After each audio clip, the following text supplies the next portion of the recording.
Going live in 3, 2, and 1. Hello, everyone. We are back.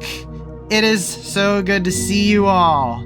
We are here once again on a cozy Thursday night with some coffee and everyone else. Namey Vunny, thank you so much for the follow. Welcome to the Orange Heart Tribe. Hope you are doing well. So many people are ready to go for tonight. I'm very happy. Yeah, I am joined. And yeah, and I should probably introduce our voice actors today: Pabo, Pika, and a new face to the channel. Please welcome Sinbad. Hello there. Yep. Adev531, thank you so much for the follow. Welcome to the Orange Heart Tribe. Yep. Also, for those who don't know me, I'm also known as NurseTracker2013 on Twitch. Yep. I'm actually watching the stream right now on Twitch, so if any of y'all want to ask any questions addressed to any other people via whispers, or honestly, could probably do that. Yep. Honestly, you'll be kind of a good liaison there, because I rarely look at the Twitch chats. Helps having dual monitors. Yeah, I am probably gonna have to invest in another monitor at some point. Yeah, I would recommend having that. Of course, you're gonna need a decent GPU for that. Don't know how many display ports you have on yours, but I would suggest if you have basically two I think I ports, have at least two. I think I have at least two. You all have to double check. Yeah, I'm usually the normal GPUs nowadays all come with 3 display ports and 1 HDMI. Yep.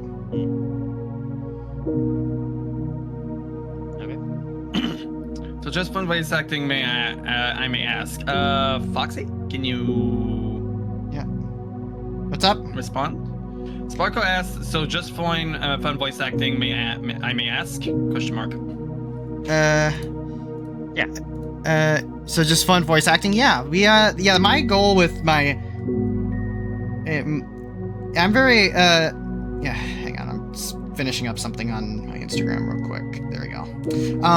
Yeah, we just do voice acting for fun for the most part here on my channel. I really like how I'm really focusing on a lot of voice acting on the channel and whatnot. It's been a lot of fun. Like I started out doing this with Ace Attorney, and I had the idea. So basically, it started out when I wanted to record through Ace Attorney on my YouTube channel. And I was looking through, I did 2 videos on it, and for the most part, I enjoyed recording those videos, but I kind of was like, I should bring my friends along for the ride. And then next year I decided to start streaming here on Twitch, and I brought Fen and Pika along for the first Ace Attorney stream, and it just went from there. We started, and I've been shifting to doing a lot of voice acting on my streams here on Twitch. Like, I absolutely enjoy it. Yep. So anyways, it's totally not an excuse just to play the games with friends. Yeah, it's fun because I really like playing games with friends a lot more than just going solo sometimes. It's fun. Mm-hmm. And just having people just with me just to enjoy the experience and all that. So, yeah. Anyways, let us get started. We are here with promises to keep, so sit back. It's like Full House, but more hairbrushes. Anyways, let us load. All right, so these are my alternate saves for day 1. We're just gonna pick up on day 2, right where we left off. Okay. And where we left off. And we are already at a choice. So we are either gonna get up or go back to sleep. Activity is fun. I like activity. We have the Artemis Hunter Road or the Rofi Road. I mean, you've already saved, so you're good there. So just pick one. More characters means more talking. I'll say that much. Yeah. But I don't know what route you were originally going for, so. What do y'all think? Should we? All right, so chat, y'all can input in your decisions as well. So should we get up or go back to sleep? You, the stream person here. What do you think? I think I'm gonna get up because I want to get some more character interactions in. Yeah, plus exactly. I didn't even get to actually use my voice acting yet, so. I mean, I went with Rofi, so. Oh yeah. Yeah, we'll have a different experience. Yep. We'll definitely come back to do the alternate route, so Later. all right. This is hard. Yeah. This is hardly a normal day off. I'm awake, so I might as well go have some breakfast. Besides, I'm not eager to return to my dreams. I get a few good stretches in before reluctantly leaving my surprisingly comfortable air mattress. First things first, a shower. I unzip my luggage, grabbing a change of clothes and a few toiletries. I pause at the door and take a few slow breaths, bracing myself for the day ahead. Here we go. Social Leo, activate. I head into the living room first and see Theo settled comfortably in front of the fire, drinking coffee. Oh, Leo. Good morning. How'd you sleep? Morning, Theo. I slept pretty well, actually. Thank you again for setting up the mattress for me. Glad to hear it. You're up earlier than I expected. It's a really good voice for Theo. Yeah. Right on cue, I stifle a yawn with my paw. Yeah, you can go back into bed if you want. I think most of the house is still asleep anyway. No, I'm fine. I just need to shake off the morning sleepiness. Mood. Speaking of, who is awake right now? Well, I know Artemis threw together breakfast spread in the kitchen. I think Hunter is with him, but everyone else is still in dreamland. Well, if you're in the mood, you should just join him for a bite.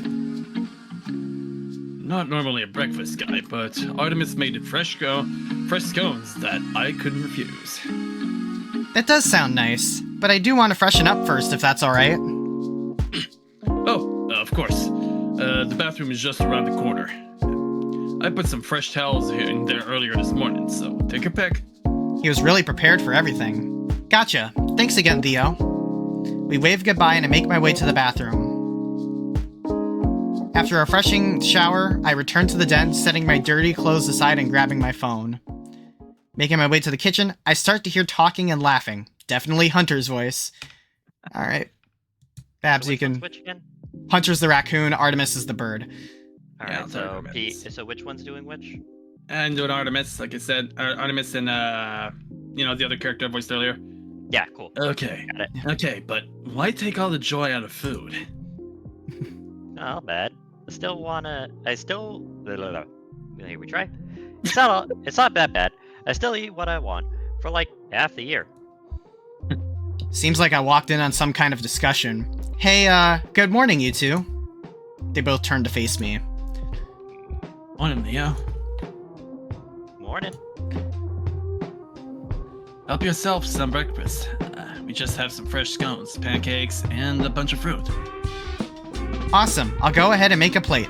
I'm sorry if I interrupted your conversation. No worries. I'm just trying to explain macros to old Artie here. He must have picked that nickname up from Rofi, but Artemis doesn't seem annoyed by it. Macros? Macronutrients, you know, like the stuff you put in your body. Like air. He basically serves himself for half the year to look good. I do not. The point is, you keep track of what you eat, so you stay well nourished while minimizing sugar and fat intake. It's not just for my own benefit, I gotta keep it up to stay on the gymnastics team. I drink 5 gallons of olive oil every day. Sounds awful to me. One of the greatest joys of cooking is trial and error. Imagine weighing every spoon of sugar and salt you put in a dish. So, Hunter, do you cook? Does olive oil count? Well, when I'm not feeding the dining hall food, feeling the dining hall food. He looks at Artemis a bit sheepishly. You're not wrong though. I usually keep my meals simple so they're easy to log. 1 gallon of olive oil, 2 gallons of olive oil. Let me guess. Chicken and rice 8 days a week? As I listen into their banter, I start to put together a plate of food for myself. A hearty stack of pancakes with fruit topped off with a homemade scone. Yum! I don't know what scones are. Don't remember what they are. I could get used to this. There's things you throw. Watch. Throws a scone out the window. Well, it's easy to prepare. A chicken breast has a really good protein to fat ratio. Oh. Yeah, it's also the hardest part of the chicken to make tasty. no fat means little to no flavor. He actually had the point. Well, Chef, do you have any suggestions jazz up chicken breast? I recommend 3 gallons. Well, if you're looking to get some extra flavor and moisture, how about a glaze? I grab a seat and dig in. The pancakes are fluffy and perfectly sweet.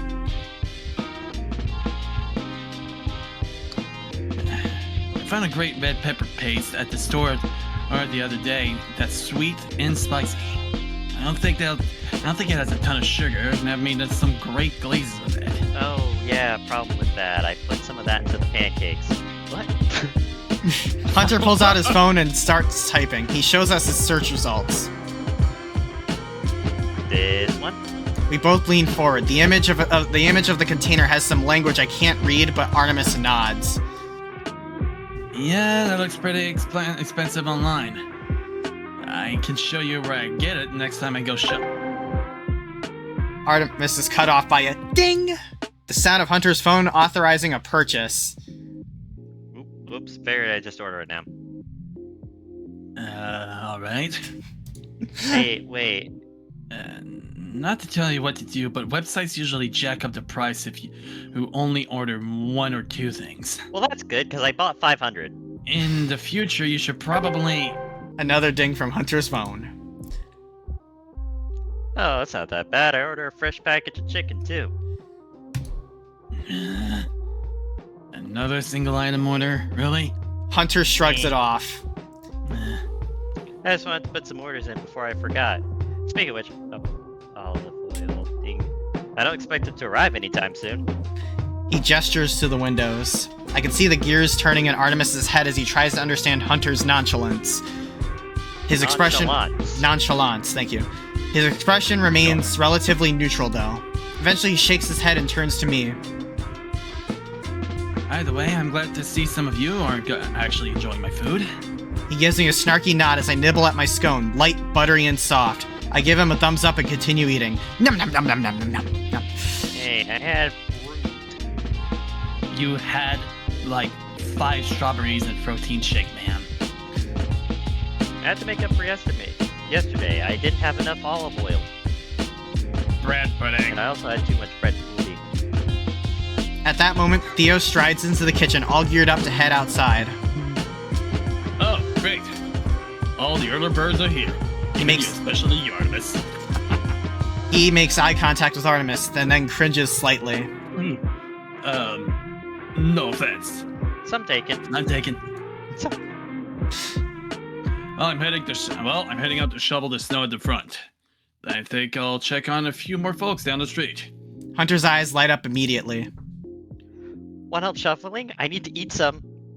Oh wait, I meant I need something to work off the breakfast. Totally not eating snow. What? Artemis is very pointedly silent. His face says it all. Well, you're in luck. I have a second shovel you can use. No problem. I already have one. Grabs a spoon. Oh, for the love of... Let me change real quick. Hunter hops up from his seat, carefully placing his plate in the sink. He's again for the breakfast starting. Yeah, thanks, Artemis. The J nods, directing his attention to his phone as Hunter jogs out of the kitchen. As always, please make yourself at home while we're out. We shouldn't be gone for too long. Theo turns to leave the kitchen. Soon after, I hear Hunter come down the stairs to join him. The door opens, shuts, and then the house is quiet again. I finish the last few bites of my food as Artemis gets up from his seat. If he wants to work off breakfast, he has to actually eat it first. He has no calories to work off. What do you mean I can't eat the snow? There it is.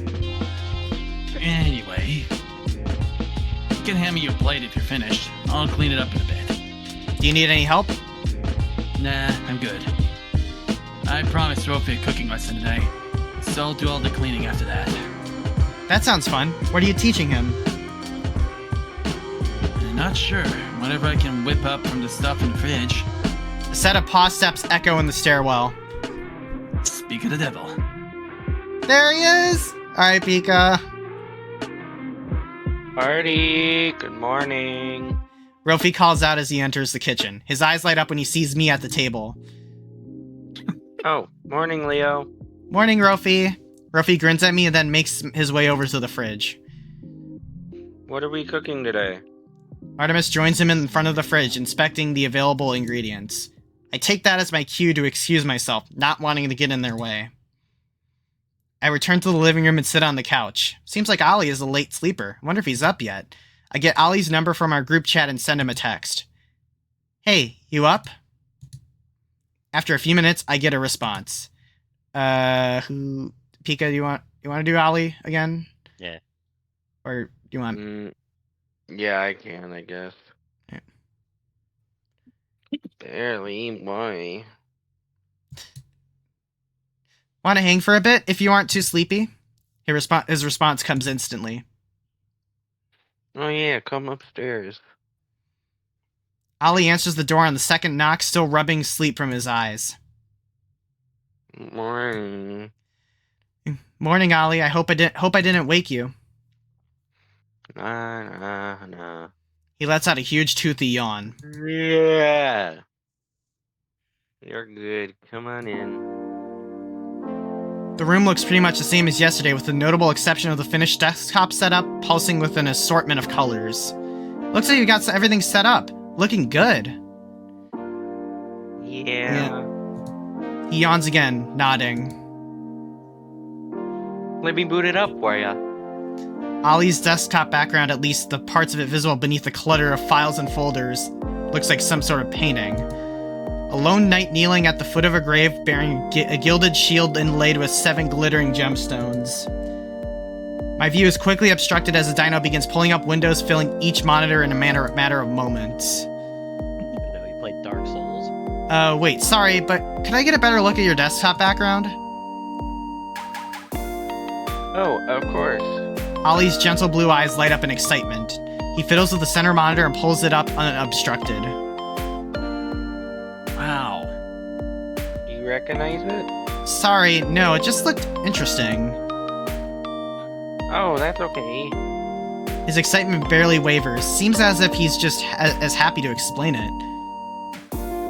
From an RPG called Tales of Wheel and Woe. One of my favorite all-time favorites. There's a really pivotal scene that happens towards the end. Once they've gathered all the 7 crystals. I won't spoil what happens, but it's a pretty famous twist. If this is a reference I'm not getting, yeah, I don't recognize it. Kind of like a Fire Emblem reference, maybe? Could be. Wait, I don't know. What were they talking about? Tales of Woe and, Tales of Something. Wheel and Woe. Wheel and Woe. This game is known for its fantastic storytelling, which is why it's one of my favorites. I'm a sucker for story-heavy RPGs. Anything I can really lose myself in. Oh my god, it's the anti-Scott the Waz. I agree, Ollie. Like, He's playing PC games with story-heavy RPGs. and I know a lot. I know a couple of you in here are big fans of RPGs like Undertale. You, Pika, Of course. especially you. Yes. Yeah, Undertale Yellow is my favorite, that would be frank. That's fair. I've Because, played. you know, the it. robot character is a kid's name. Huh? I've actually never heard of it. What's the plot about? Vaguely, I mean. I'm not sure how much I can describe it without spoiling anything. Its presentation is really masterful, and so it's just about just hearing about it won't do it justice. Basic setup is simple though. You play as a hero sent on a quest. You collect 7 magic crystals in order to restore oh my god. You play as a hero sent on a quest to collect 7 magic crystals in order to restore sunlight to a cursed kingdom. Okay, Dark Souls. So Dark Souls. It's what they do with such a well-trod premise that makes it a masterpiece, though. I'll just be right back, guys. Gotta refill my bottle. Alright. What is it? It made me laugh, it made me cry, made me think seriously about life, while also helping me take life less seriously. FaZe Caldera, hello! Welcome on to the stream, buddy. Hope you're doing well. Oh, So this is basically every game ever that people Pabo like. Yeah. And it has one of the most complicated and rewarding skill trees I've ever seen. And thank you for the follow phase. To be honest, I'd play it just for that. Wow, with such high praise. I'm surprised I haven't heard of it before. Ali shrugs. Excuse me, had a yawn. It's fairly text-heavy and requires a lot of investment to really get into. Not everyone's cup of tea. The story, though, it's just so perfect. God, I really want to talk about it, but... Spoilers. Spoilers. What else can we talk about? Are there any games... Ooh, excuse me. Are there any games you've been into recently? Well, I'm actually into story-heavy games myself. Leo! Leo... Being so relatable. This is why I love this game so much.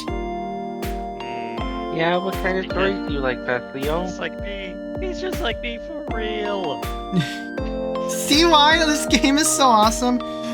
Yeah, I'm good, Phase. What about you? Oh, I'm... Oh, boy. Alright. This is not probably a detailed thing or anything, but I think there is definitely choices here. I'd say just...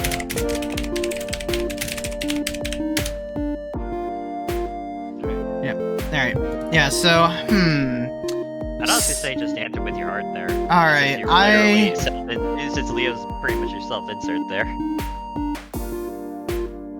I will probably say, like, I like both. It's like, I like games that are just very detailed and very serious stories, but I like having stories with happy endings. Really? I think I'm gonna say light, happy stories. Yeah, that's what I thought. I usually prefer happy stories. I guess I just feel like there's enough pain and suffering in the world already, and it's also so exhausting. Why make up more? Leo, you freaking... That is so true, though. It's not like that, it's like sad stories, but I think we all need to learn to focus on the good things in life. Leo! He's me! He's freaking me! Rather than agonize over the... My god. Leo is one of the best main characters I've ever had the pleasure of playing as, like, hands down. He's so me. Yeah, it's not a VN unless you're anxiously wondering if every choice has an impact on the route. Yeah, for real. Ali is silent for a long time, seriously considering what I said. He opens his mouth to answer right as I start to get nervous. You know, that's a decent way to look at things. I agree that people tend to be pre-glass half empty. And cynicism without any silver lining can get very tiresome very quickly. I guess I feel like... Ali starts to stutter a little, cheeks turning slightly red. I don't know, I like this sad stuff too. I feel pretty sad pretty often, so I guess it's just nice to know that other people feel the same way. I like stories that recognize and understand pain, suffering, and loss. Me too. They feel more real to me. Like the author isn't just telling me what I want to hear. Does that make sense? But to be honest, I like a healthy mix of both. Like, you know, you can't live on candy and soda alone. Now that's what I respect. And a perfect meal has all the flavors represented. Bitter, salty, sweet, sour, and all the rest. Yeah. Those are the kinds of stories I like best. Stories that bring you to the edge of the premise. Precipice, but never let you lose hope. That's storytelling for you. You can't live on candy and soda. Ali looks directly into my eyes, his face deeply serious. Even the darkest night must end. And the sunrise is so stunning because you know that it will set. You know, I really think you would like Tales of Wheel and Woe. The name is very descriptive. Plenty of sunlight, plenty of shadow. And once you've played it, we can talk about it for real. Okay then, it's a promise. Ollie beams at me, trying and failing to rein in his excitement. Great! Oh, I'm Get so him back. excited for you to start. There are several easy places where you can buy it, so... With abrupt sound, the lights in the room go out, followed by immediately after Ollie's computer screens. What? Oh no. In an instant, we are bathed in darkness, eyes locking in grim understanding. The power. I knew I should have brought that surge protector. We hear voices from downstairs. Clearly, everyone else has noticed it too. Both our phones buzz. It's Artemis. Power's out. Everyone, please gather in the living room. You too, Ollie. The dino huffs in annoyance. There was no need to single me out. I would have came down anyways. Come on, Leo, let's go. When we reach the base of the stairs, we find Artemis in the living room, stiffly pacing back and forth. There you are, Ollie. Come sit down here. The gas fire may have turned off, but it's still warm here. Artemis, it's fine. The power just went out. It's still warm Hey, everywhere. I'm sorry to say this. I think my scheduling is wonky right now. I think I actually do need to head off of this for right now. I'm sorry about that. Right. There's No, stuff you're I need good. to be doing right now, but I hope you guys have a good rest of the stream there. I do need to Alright. head off of this though. Alright, No, you're See ya, good. About Pabo. that again. Take care. Yep. You know how quickly he can leach out of a building, so please just sit. hang on, let me adjust the PNG tuber windows here. Yeah, I did not. Okay, there we go. He gestures to the couch, the anxiety now plain in his voice. For a moment, the two of them just look at each other. Then Ollie stiffly walks to the couch and sits, averting his eyes. Thank you. The bird turns to me. Have you seen Theo? No, not since this morning. He did say he was going to check on some houses after shoveling. The bird's scowl deepens, his forehead furrowing into a mess of feathery wrinkles. Great. Just great. The front door creaks open and Rofi's head pops through. Hey, Artie, I grabbed Hunter just like you asked. What's going on? I thought I was just getting into the shoveling groove. The two of them file into the house, stomping the snow off their boots. Power's gone out. Artemis says brusquely, absorbed in his phone. Here, come sit. It'll be easier to discuss when we're all in one place. Well, what about Theo? He went to check on a few neighbors, but he's still... Yes, I know. The bird cuts him off with a raised talon, slips his phone back into his pocket. I just sent him a text. Hopefully... All of our heads turn to a nearby side table. Wordlessly, Artemis walks over to the table and picks up the phone sitting on its surface. Oh no. Unfucking believable. Is it... Yep, it's Theo's. Sure, yeah, just wandered off into a snowstorm without your phone. Real smart. I'll go get him then. Artemis shakes his head in annoyance, eyes darting around the room. No, you stay here. There's no point in splitting up. Hunter hesitates for a second and then continues lacing up his boots. But he can't be that far. It'll take me a few minutes, tops. And what if he's in someone else's house?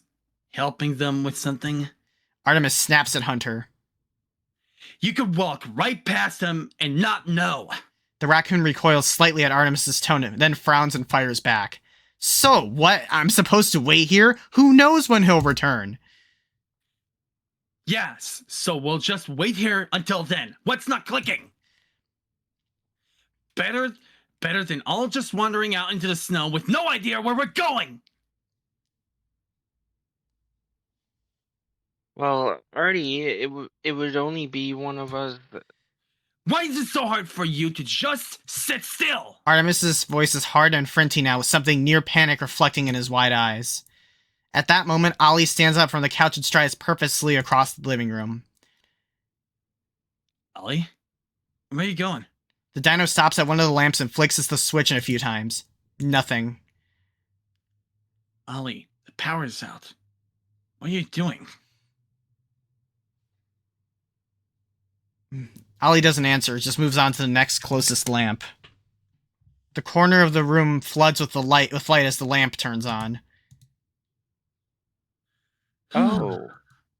Rofi is the first to break the silence, eyes widen in an understanding. So, it was just a circuit breaker? Artemis? Ollie's voice is gentle and calm, quivering only slightly. The breaker box is down in the basement, right? Can you show me where? The bird stands speechless for a long moment, then nods. He drops his gaze and starts to shuffle towards the basement door. We'll be right back. Ollie says to the room at large and then seems to reconsider. Though it might be best if everyone sees where it is, in case this happens again. Sure, we'll come with. I motion to the other two and start following Ollie. Hey, look who showed up. Ground of Night is here. Oh, Hey. you guys don't know who it is? He's a friend of mine. Hello, welcome to the stream. Hope you're doing well. That plushie on the sofa has to be an Easter egg for someone. I don't recognize the Sona though. The basement He looks familiar, yeah. Yeah, the basement is spacious, though dimly lit by a few small snow-covered windows.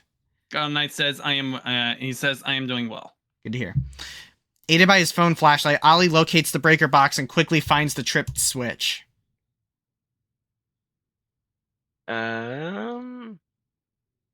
There we go. Ah, so the breaker's popped. Yep. Too much power.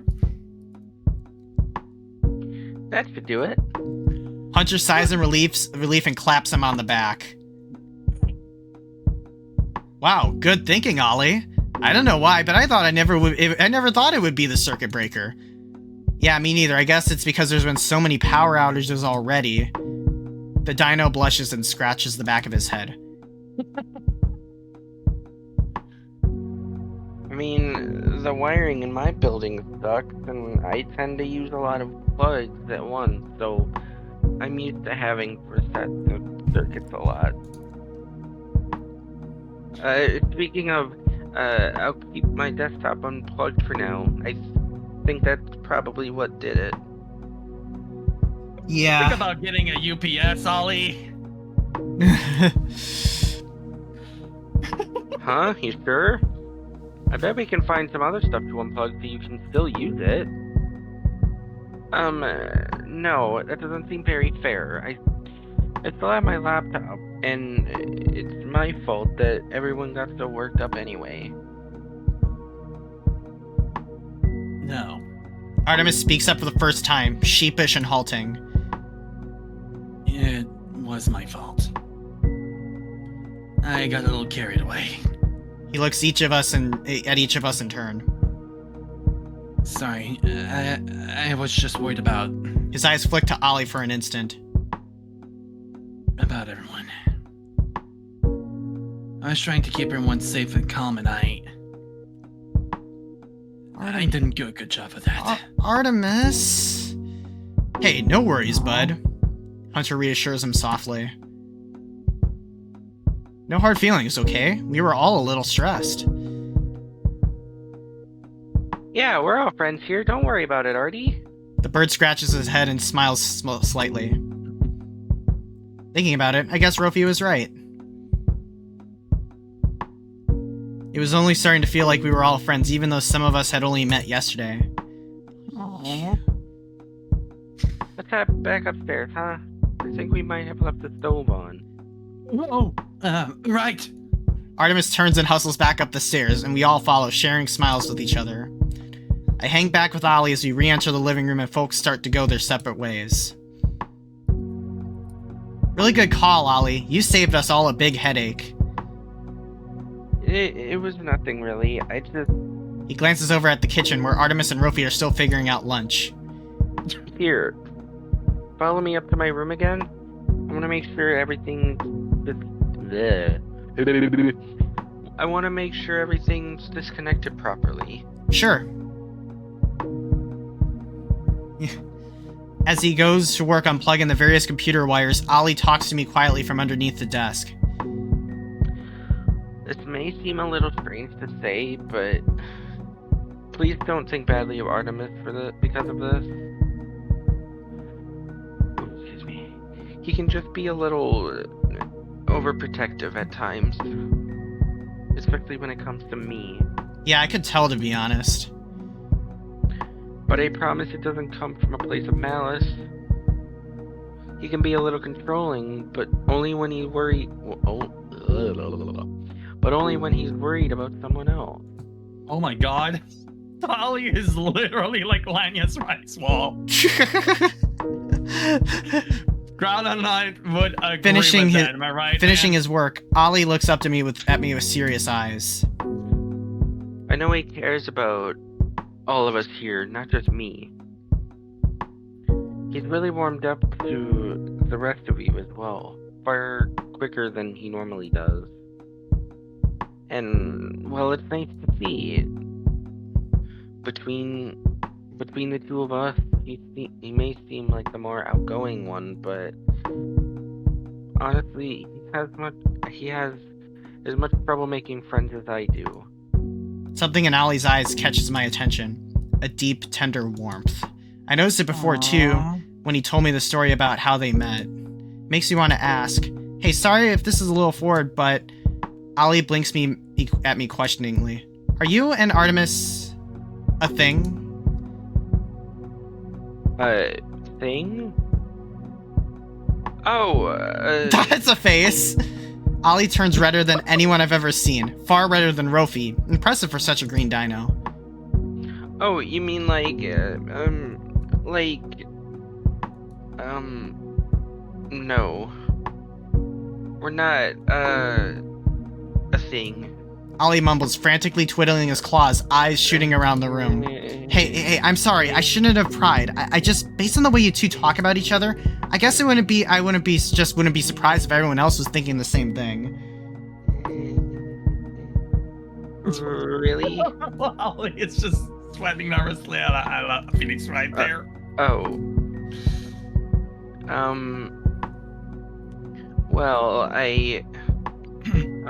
no.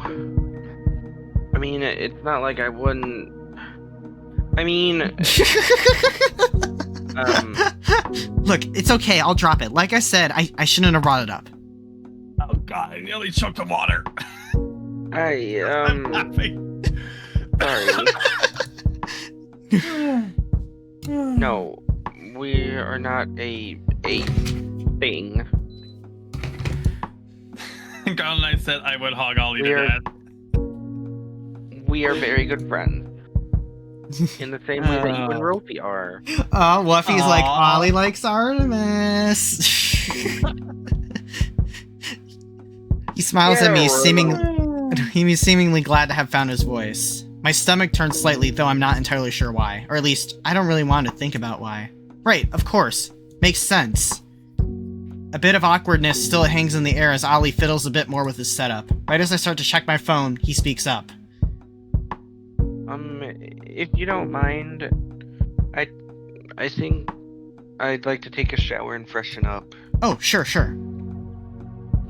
Today's been a little more exciting than I bargained for. Ollie chuckles slightly, running his claws through his crest. Agreed, and I didn't sleep that well either. You too, huh?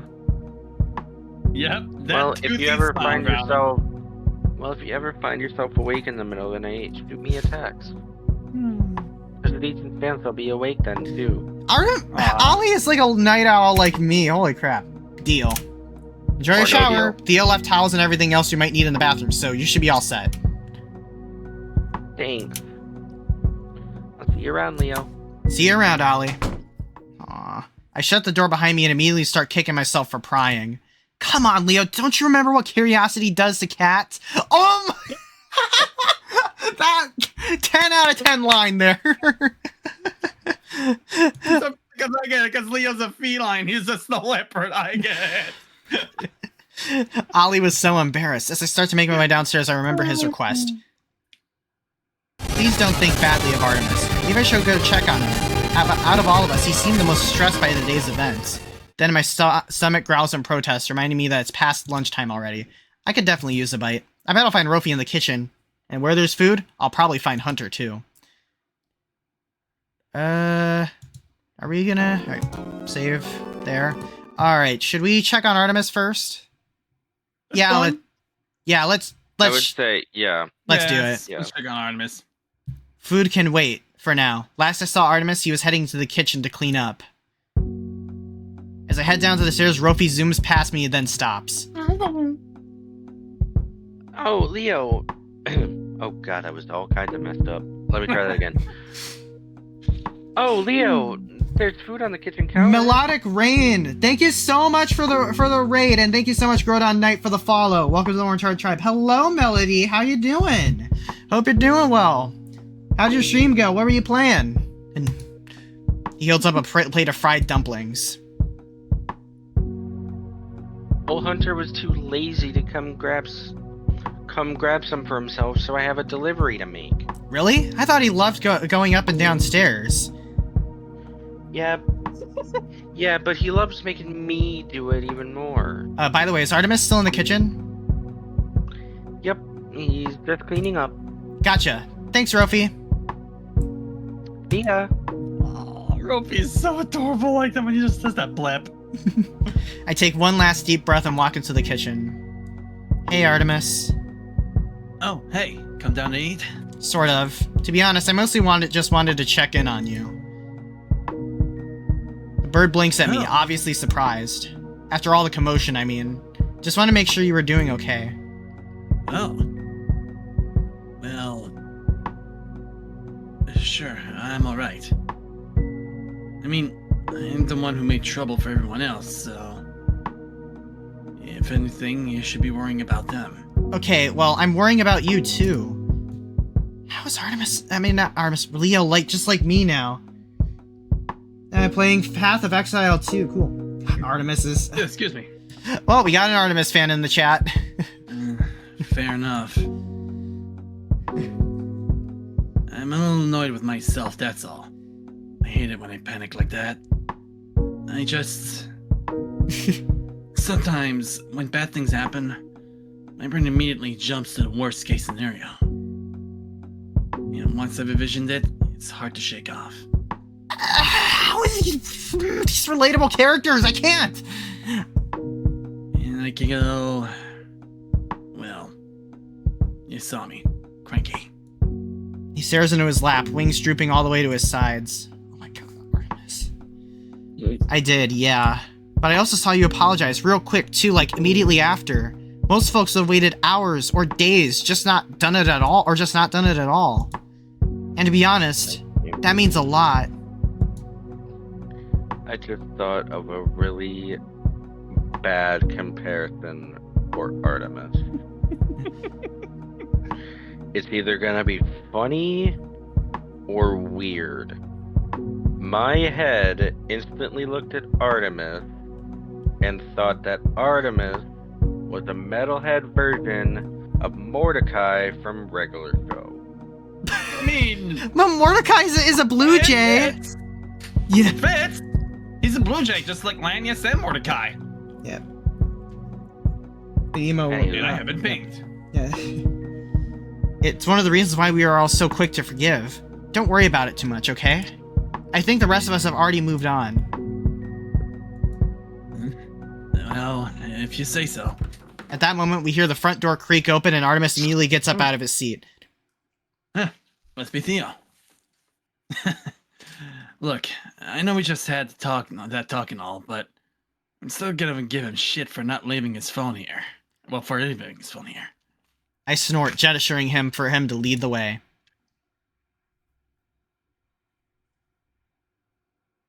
Seems fair to me. It was pretty dumb. The fox looks even more tired than usual, stiffly bending over to remove his snow-caked boots. I shoot Artemis a look, and he nods in understanding. I'll pull my punches. Together we walk to the front door to greet him properly. Hey, Theo. Oh, hey, you two. Sorry I didn't think I'd be gone so long. Sure, makes sense. Artemis pauses a moment before continuing. You forgot your phone. He pulls the device out of one of his pockets and hands it to Theo. Yeah, I realized that eventually. But I was in the middle of something and I didn't have time to go back.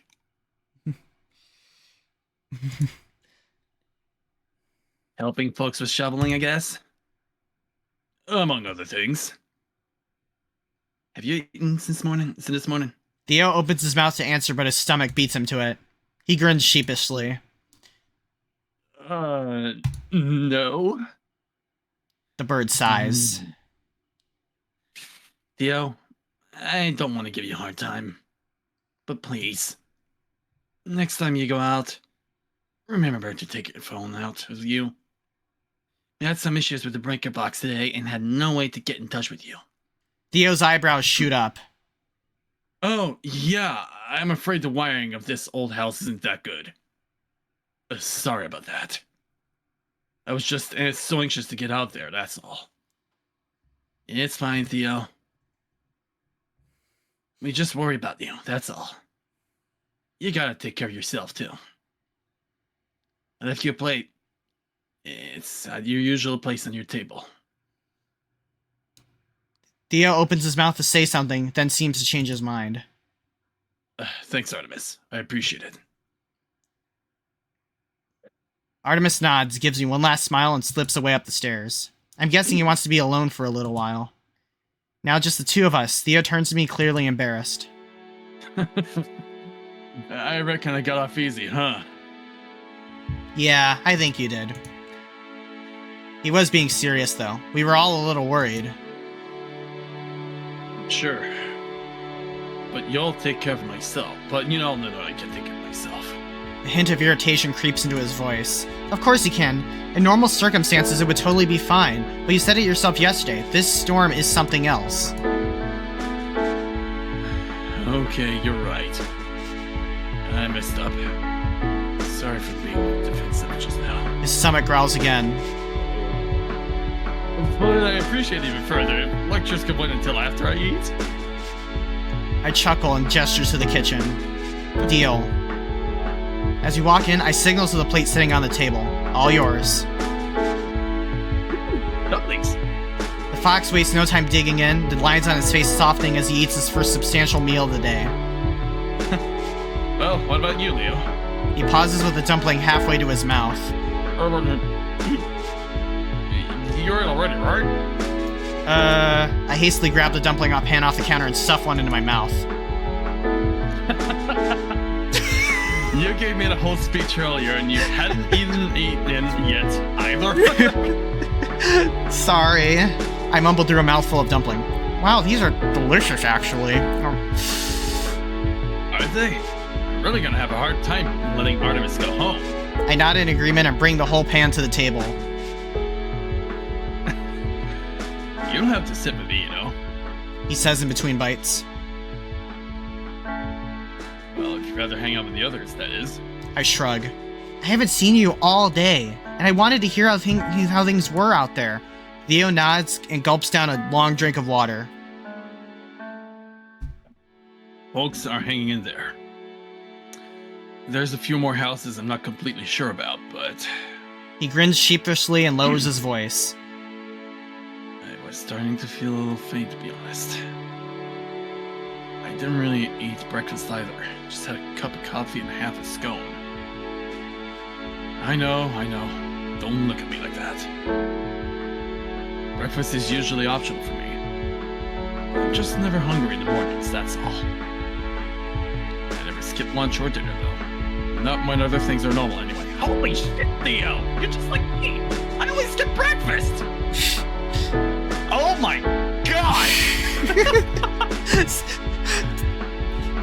It's really reading us! Yeah, like, this is why this game is something else! That's why I love it so much! It's literally reading us! Like, this is perfect for, like, all of us. Like, like just like Artemis, just like Fen, Artemis likes to cook, so that's why he pauses a moment and it's basically, I guess it's just like the Evil King from One Shot Quips. It's like condition baffled. yeah. Yes, and Brent just said, well, Gravity Knight just said, Ollie's just like me. Yeah. He pauses. And he even wears glasses. Yeah. Right. Yeah. He pauses a moment and he unrolls his shoulders, grunting as the joints pop softly. Yep. I guess I wore myself out today. Lots of folks needed help shoveling or carrying stuff. Maybe you should take the day off tomorrow. Theo laughs heartily and picks up his fork again. Maybe I should. It's pretty typical of me to be the only one working all day in the snowstorm. I realize I have no idea what Theo's job is. Must be something lucrative, like with a house like this. If you don't mind my asking, what do you do for a living normally? Well, I'm afraid it's nothing fancy, really. I run a local maintenance company. You know, plumbing, electricity, electrical, HVAC, stuff like that. HVAC. Heating, ventilation, and cooling, I think. Normally we'd be busy around this time. The storm has obviously put us out of work. Can't make house calls from the streets when the streets are buried, after all. Cool, that explains this huge house if you own the company. Theo blushes and scratches the back of his neck. Well, not so much. I never could afford a place under normal circumstances, honestly. This was my aunt's house, remember? Almost every nice thing I have, I inherited from her. Running a small business is tough. It doesn't make as much as you'd think. The only reason corporate CEOs are so rich is because worker exploitation and unethical business practices. Holy shit, just like oh my god! It's like corporations are huge and influential enough to get away with pretty much everything.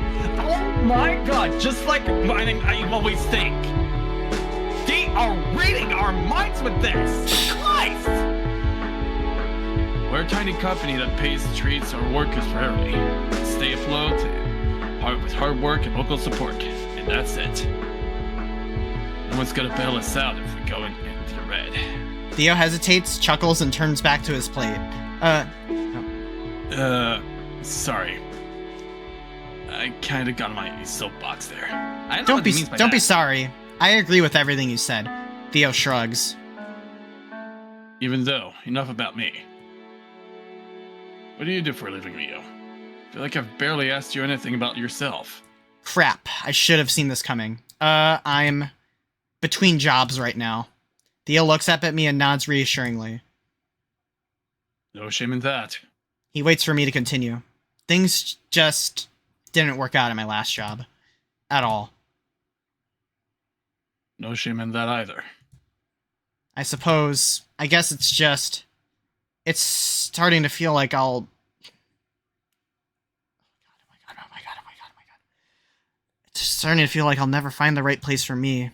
A knot tightens in my chest and my last few words come out strained. I know the feeling. Trust me, I do. Theo's voice is gentle, like a soft spring breeze. Can I just say the music is perfect for this right now? It took me quite a while to get settled here where I am now. A lot of bad choices and a lot of heartbreak. You'll find something eventually. Don't worry. I haven't known you very long, but I can tell you're a kind, conscientious person. There, let me try again. Phase. I can tell you're a friend. I can tell you're a friend. You're a kind, conscientious person. That matters in the end. Phase, the main protagonist is a snow leopard. You know the saying... You know the saying, you reap what you sow? Well, it's true. As long as there are caring, compassionate people in the world, they will find each other and help each other to thrive. let me know if you ever need help with the job search. If you ever need any help, that is. I'm in your corner. I'm sure the others are as well. Don't be afraid to reach out. Theo. Make an effort to meet his gaze, return his soft smile. I nod, momentarily lost for words. Sorry if I got too serious there. Not at all. He takes a final gigantic bite and sets down his fork, his plate now completely spotless. That was delicious. I don't know about you, but I could use a drink. His face scrunches up in thought, black nose twitching. Yeah, I'm not sure if any of you have really seen the bar yet. Except for Artemis. The bar in the basement? Yeah. His face falls slightly. Well, I guess it won't be a surprise then. Well, I only caught a glimpse of it while we were figuring out the power situation, I add hastily. We haven't seen it in action. His eyes regain their sparkle and he paws around for his phone. Well, now's your chance then. I think tonight is a good night for a little separation. Why not, after all? He types a quick message into the group chat and I scroll through the various GIFs to locate it. Hey all, if you fancy a drink or just want to hang out, come down to the basement and see you at the bar. Here, you can be the first to really see it. Theo stands and motions me towards the basement door. I follow him down the stairs and Theo switches on the lights. I'd only seen a fraction of it earlier, so now I take my time to examine the space. It's a little chilly, but spacious and comfortable. My eyes are immediately drawn to a pool table by the stairs, complete with a sufficiently fancy lamp. Can I just say that talk that Theo had with Leo touched me a bit? Because I'm kind of in the same boat as Leo. Same. Next, they focus on an old-fashioned jukebox. I love that. Oh my gosh, I'm retro nerd. Glimmering gently into the corner of the room. A finally stately-looking movie projector and screen. Well, this space is still kind of a work in progress. Maybe keeping to furnish it more, but it's a pain and a half to get anything down these steps. Anyway, the bar is over there. Theo walks into a corner and flips a hidden switch. Soft lighting illuminates the dark wooden bar and its matching shelves, packed with fancy-looking bottles, glasses, mixing equipment, the works. Mixology is a bit of a hobby of mine, so I like to keep this place well-stocked. Were you ever a bartender? Actually, in fact, I was, yes. I spent a few years at a friend's local place. He taught me everything I know, pretty much. It didn't last, though. Money and health troubles meant he had to close up shop. He was a really good guy. He gave me a sterling recommendation, and I got a job somewhere much fancier, if less cozy. A lot less cozy. I felt thoroughly out of place there. I think you've got the uniform upstairs somewhere. Well, I think I still got the uniform somewhere. Uniform? Yeah, you know, the basic vest and tie. I take a furtive moment to picture Theo all dolled up. I bet he looked very handsome. My thoughts are interrupted by paw steps on the stairs, and the whole gang appears at once, summoned by the promise of alcohol. Theo punches a code into the jukebox, then sets up shop behind the bar, smiling broadly at us. Pika? Mama? Pika, you there? Did something happen? Pika? You know, hang on, until she comes back, I'll do it. Wow! Rofi immediately cozies up to the bar, eyes scanning the display with wonder. I can make pretty much whatever you'd like, as long as I've got the ingredients. So, any takers? Rofi's paws shoots up in the air as if we were in class. Me! I figured. Well, what'll you have? I don't know, you pick. Something sweet, please. Theo blinks in surprise and then laughs. Sorry, Okay. I'm back. Oh, welcome back, Mama. Okay then, how about an appletini? I don't know what that is, but sure. It's a... It's a martini. It's a martini, but it's got a sweeter apple flavor. If I actually drank alcohol, I would actually go for sweet drinks, but I'm not intending to touch alcohol, so... I would do that. I would do that as well, honestly, because I like Smirnoff Ice. But I stopped drinking alcohol a while back due to my liver. I've never had a martini either, so I'm down to try. Okay, fair enough. Do you prefer gin or vodka? Rofi blinks back at him for a long moment. How about I just pick for you? Yes, please. Well, how about the rest of you? Nothing for me, thank you. I'll just have water. Theo nods encouragingly. Sure thing. Hunter's bright eyes flick back and forth between Theo and the array of bottles. Yeah, alright, I'll have a little something, as a treat. Sure, there's no pressure, of course, if you'd rather not. Nah, I'm down, just, counting calories. Give me a shot of vodka, please.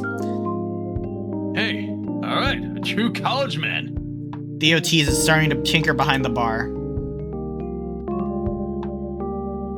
Ollie, anything for you? I'd like a mojito. Mojito? Yeah, it's a mojito. I'd have a mojito, if that's okay. If you have the ingredients, I mean. If not, then... Theo cuts him off gently, looking over his shoulder with a smile. No trouble at all. Nice and easy to make. Ollie nods in gratitude and maneuvers himself onto a bar stool, gracefully draping his tail over the back. Alright, last but certainly not least. Theo's eyes meet mine and he grins playfully. What's your poison, Leo? I'm gonna... Okay. Well, it's up to you to choose. It's up to you to choose. Well, It doesn't matter which one. I am probably gonna... for my first run, I'm gonna say nothing, because I am not touching alcohol ever. Probably gonna just take a water, if anything. I'm actually good, thank you. I hook a thumb at Artemis. I'll have what he's having. Water it is, then. The only one thing we've got on tap. Artemis nods approvingly. Good choice. This place serves the best water in the city. Theo sets a full glass down in front of me and gives me a serious look. Careful now. Drink too much and I'll have to cut you off. Relax. We drink this stuff every day. Theo tends to everyone's request quickly, and soon after, everyone settles in with their drinks. The light chatter around me is pleasant. I can't remember the last time I was surrounded by such friendly faces. You know what would go great with this drink? Rofi looks playfully and pointedly at Hunter, the alcohol clearly starting to set in. Oh, he's drunk. Some dumplings. Hunter, how about you go get them from upstairs? Huh? Why me? Because my legs are broken and I can't get up. The puppy dog eyes? Besides, Artie and I already worked so hard to make them. And Theo's the bartender, so he's busy. Hey, I spent long hours out in the cold shoveling the sidewalks. Don't I get any points for that?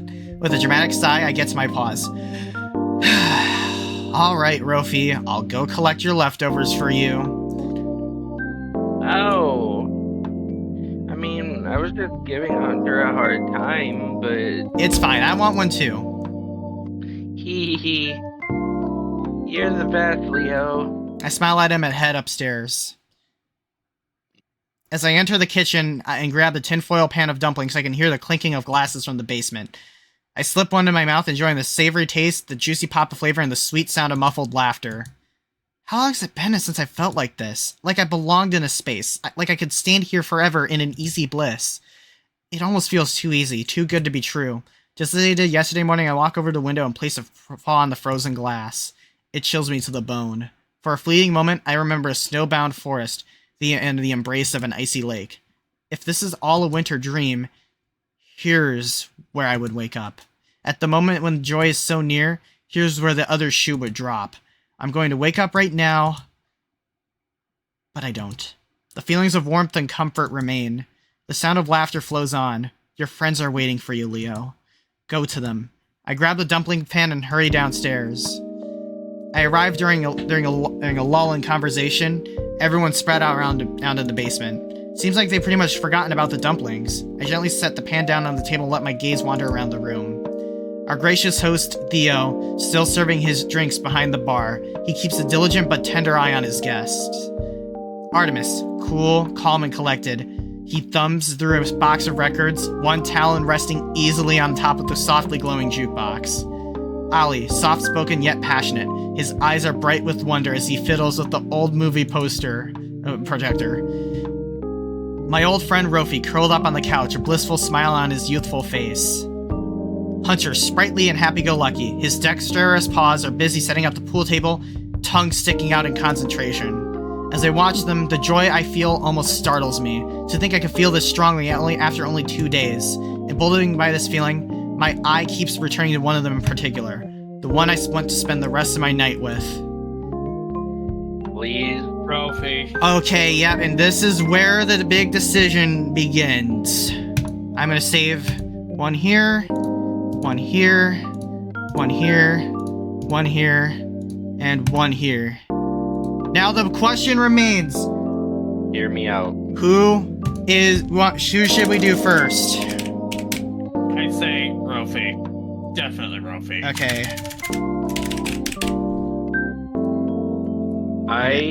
We actually have we have 2 on Rofi. I don't want to spoil nothing. I want to explain my choice. Okay, so we have Ground Knight who says Ollie. I think you should pick Rofi. She votes Rofi. Because Rofi is your best friend. Of Your course. old friend. Childhood friend. And you want to, in my opinion, and this is just me coming from a personal thing, if I was in their situation, living with an old friend and then new friends, honestly, I would kind of hang out with my childhood friend, aka my oldest friend. Yeah. So that's why I pick Rofi. Okay. Alright. Here we go, y'all. Let's begin. This is where the character routes branch off, so... What do y'all say? Rofi? Shall we do it? That's 3 votes for Rofi. Alright, here we go. Also, it doesn't help. Rofi might be a little tipsy or drunk. So that Yeah, Ground Knight, I'm gonna say straight up sorry, but hey, you'll be able to see the other routes later on. Spotting that familiar orange dog, I make my way to the couch against the wall of the basement. He's clearly tipsy, maybe a bit more, but he seems to be enjoying himself. Glass in paws, he sways with the music coming from the jukebox. Warning. A lot of good art incoming. No words I need as I sit next to him. Almost instantly, he sways in my direction, carefully resting my head on my shoulder. Aww. Hey, Leo. Hey, Rofi, how are you feeling? Good. He giggles a little. Warm.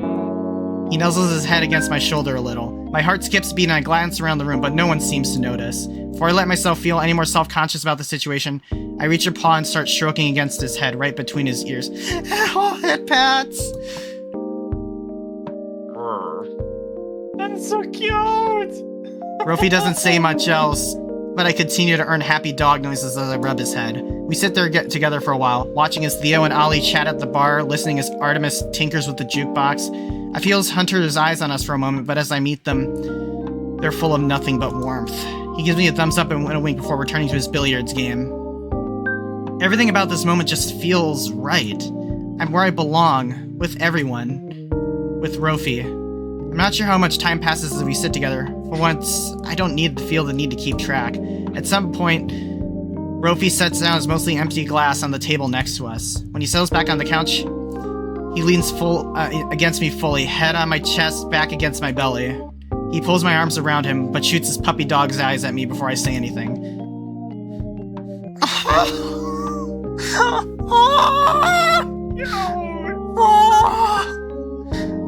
Told you. Keep me warm, Leo, please. I don't put up much of a fight. We watch Ollie make his way back to the bar for another drink, giggling at something Theo says. Theo hasn't been at it for a while now. I wonder when he's calling it a night. Hopefully never. I don't think anyone could get me to move from this spot. Oh. Right on cue, we hear Theo call out to us. Last call, folks. I'm afraid your bartender is exhausted. There it is. Do you want anything else, Rofi? The dog shakes his head slowly before letting out a yawn. I wanna snuggle you. Please, Rofi! You already are. And I'm good. Oh my god. Oh my god. Hunter grabs one last shot at the bar before coming over to join us. Looks like you got yourself in a real mess, Leo. He points at the sleepy dog, basically laying on top of me and chuckles. I don't mind, and I doubt he does either. Rofi's eyes fully shut then, and almost instantly, I feel his breathing slow down as he drifts off. He's definitely a good cuddler. For a second, the magic of the moment wavers. Have you two... Oh. As buds, yeah. Hunter looks up thoughtfully. But to answer the inevitable follow-up question, we were never really more than that. I let out the breath I was holding. He would kill me for telling you this, but he talked about you a lot when we first met, and after too. I don't think he ever stopped talking about you, honestly. And judging by your reaction, he must have been on your mind a lot too, these past years. I nod slowly. Hunter gives me a smile.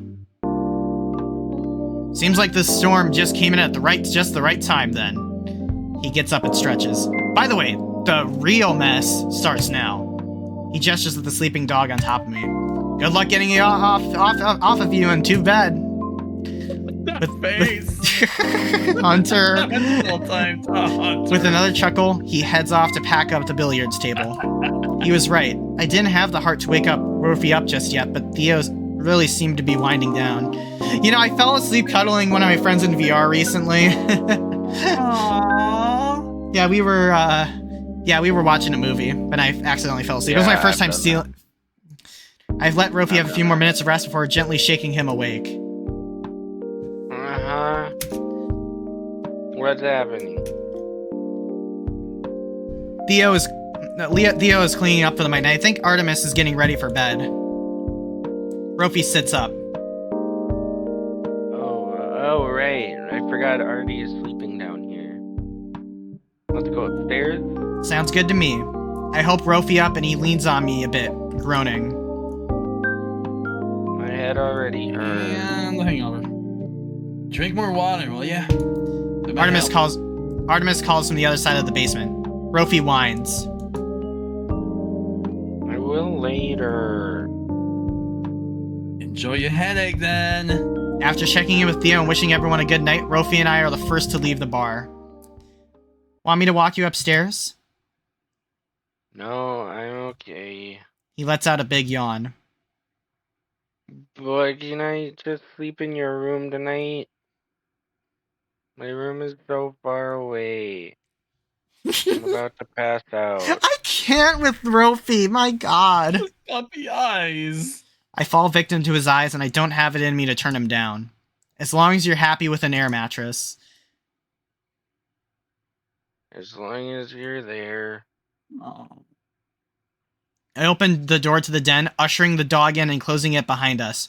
Rofi flops happily onto the mattress. But as I stand over the comfortable-looking dog, everything begins catching up to me.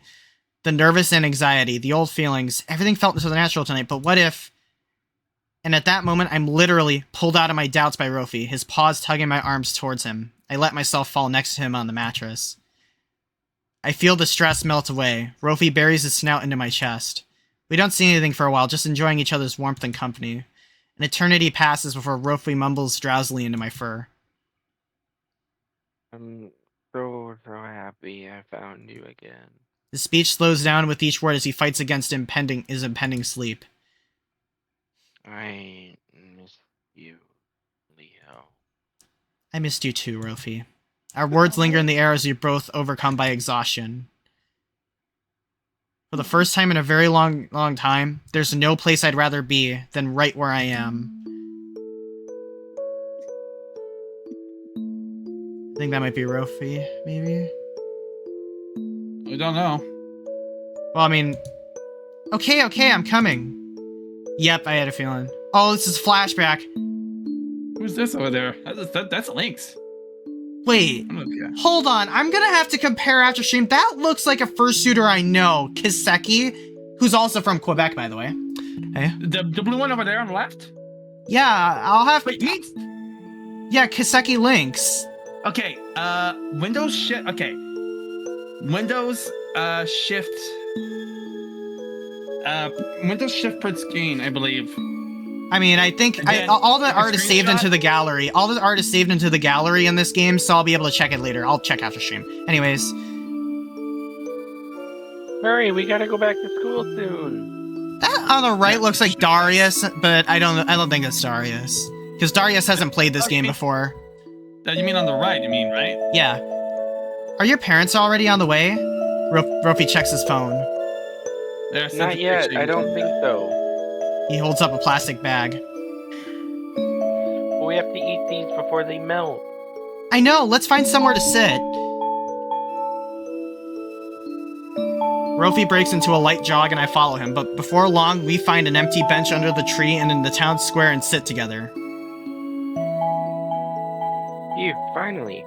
I haven't had anything sugary to eat in forever. I'm able to squeeze out a response between my labored breaths. Couldn't you say that the math team was meeting for a little longer today? I would've, but I feel like Mom and Dad are catching on. We used that excuse a while back, remember? With the beginning of middle school came the greatest scheme Rofi ever crafted. Math team. A cover that let the orange dog stay in school, safe from the watchful eyes of his parents. Technically, he wasn't lying to his parents. He was on the team, of course, and the team did have practices every Tuesday. What they didn't know was that practices only went for an hour. He managed to convince them that it was 2, giving us a little time together after the real meeting finished. No, I forgot. I'm having trouble remembering all the silly excuses you make up to get away from your parents. I ruffle my paw through his hair gently. He giggles and hands me one of the 2 ice cream sandwiches sitting in the bag. Not that I'm opposed to this arrangement, of course. We never had time to hang out together outside of school before. Now that we started middle school, though, I look over to Rofi as he unwraps his own little treat, his excitement palpable. He looks back at me, angling his head a little. Leo, open yours. I want to try the mystery flavor at the same time as you. God. Why am I really getting the vibes of me and Rofi at this moment being like me and Bluebell? I'm just saying that right now. Shout out to you, Bluebell, if you're watching. I blink and direct my attention to the cold snack in my paws, quickly peeling back the wrapper. Okay, 1, 2... On 3, we both take big bites of our ice cream sandwiches. Rofi immediately lets out a whine. Brain freeze. Cold! Silly dog. He knows his teeth are sensitive, but he always insists on getting something cold and sweet when we hang out. The ice cream itself tastes like some kind of fruit. Maybe an apple? That's his favorite, so I'm sure he'll enjoy it once his teeth adjust. Rofi chews thoughtfully and then swallows. Cotton candy. Leo, that's your favorite. Wait, cotton candy? Mine tastes like apples. We stare at each other's sandwiches. They both look pink, certainly. Can I just say something? You want to know? Can I see what Rofi just said again? or Leo just said? That last little bit, right? Yeah. You want to know what I just remembered? What? You want to know what I just remembered? What? The wedding. Oh my Mine god, tastes like yes! apple.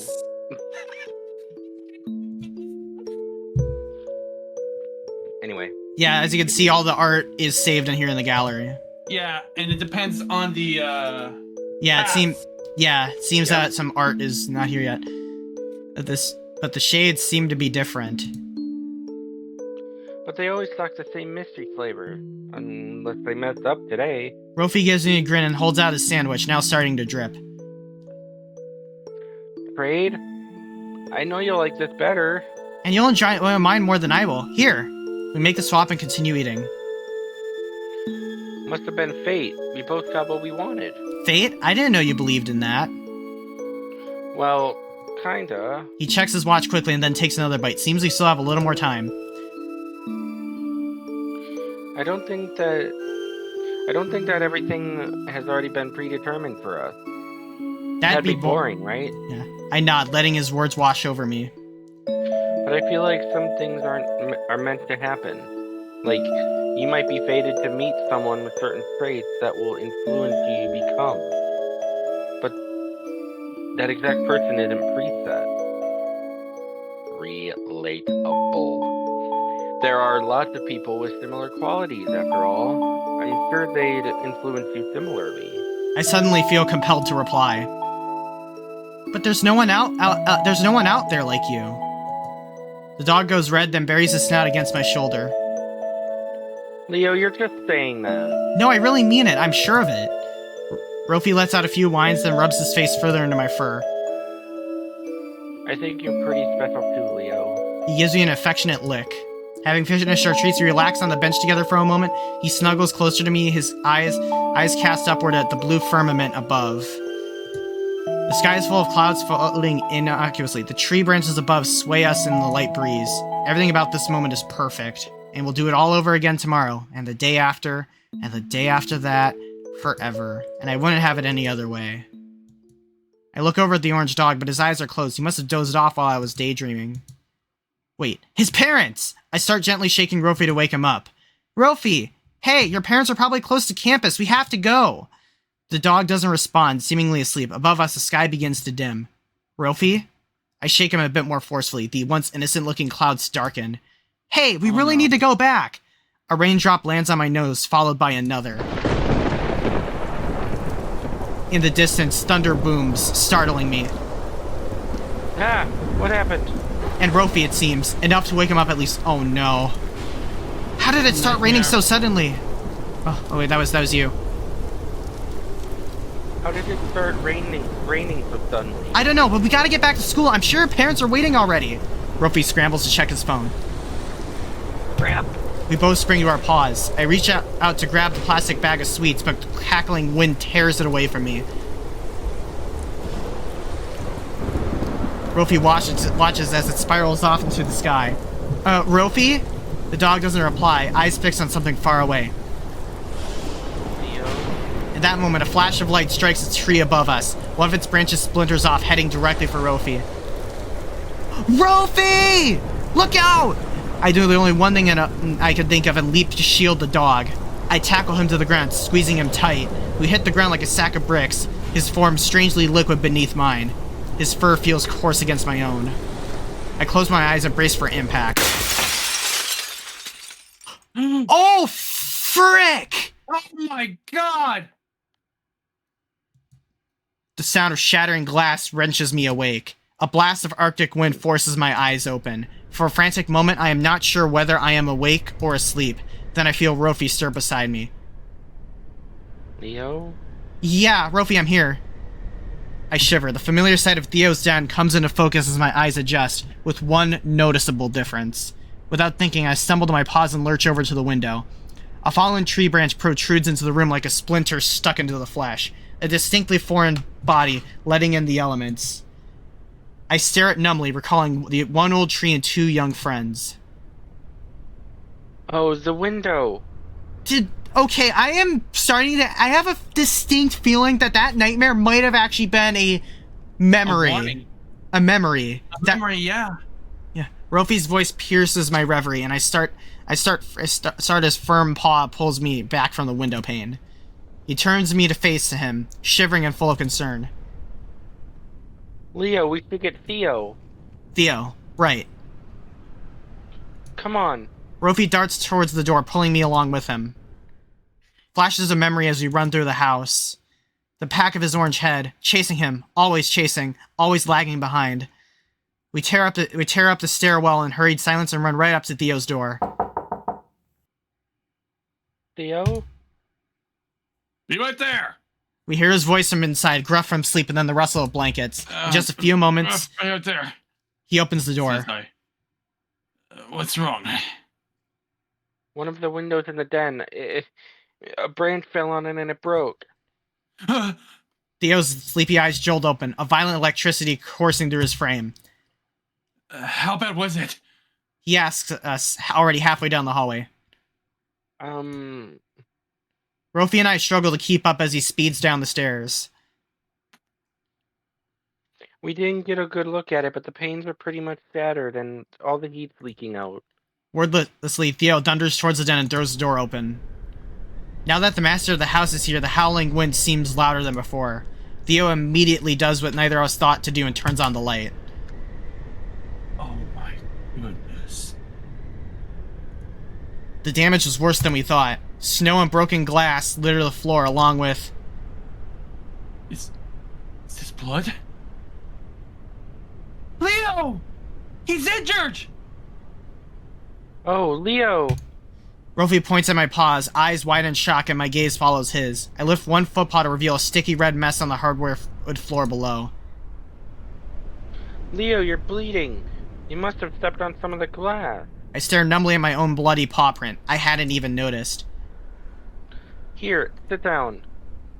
No. Theo says sharply, eyes flicking between me and the window. No. Go to the living room. Now. But... Their voices seem to echo from far away, bouncing around a hollow in my skull. It's freezing in here already. I have to clean this up before someone else steps on something. Go sit down in the living room. I'll bring my first aid kit. Rofi freezes for a moment longer, then nods and starts to lead me out the door. Come on, Leo, we'll get you situated in the living room, and I'll have a look at that football. Something seems to have shifted in Rofi's tone. Some interior switch flipped. Right here, Leo, okay? I let him lower me into a chair. I can still hear the wind. Or maybe it's just the roaring in my ears. Rofi kneels and looks up at me expectantly. Did he say something? What? I said, can you lift your footpaw for me? Oh. He takes it and gently rotates it, inspecting the paw pad. Yup. Looks like you've got some glass shards stuck in there. Luckily for you, I'm here, huh? He looks up at me with a nervous smile.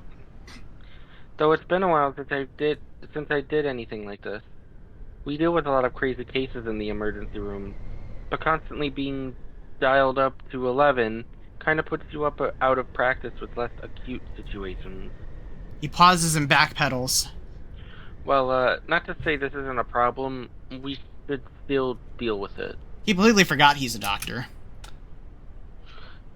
But it's not that bad, I think. It doesn't look that bad. The dog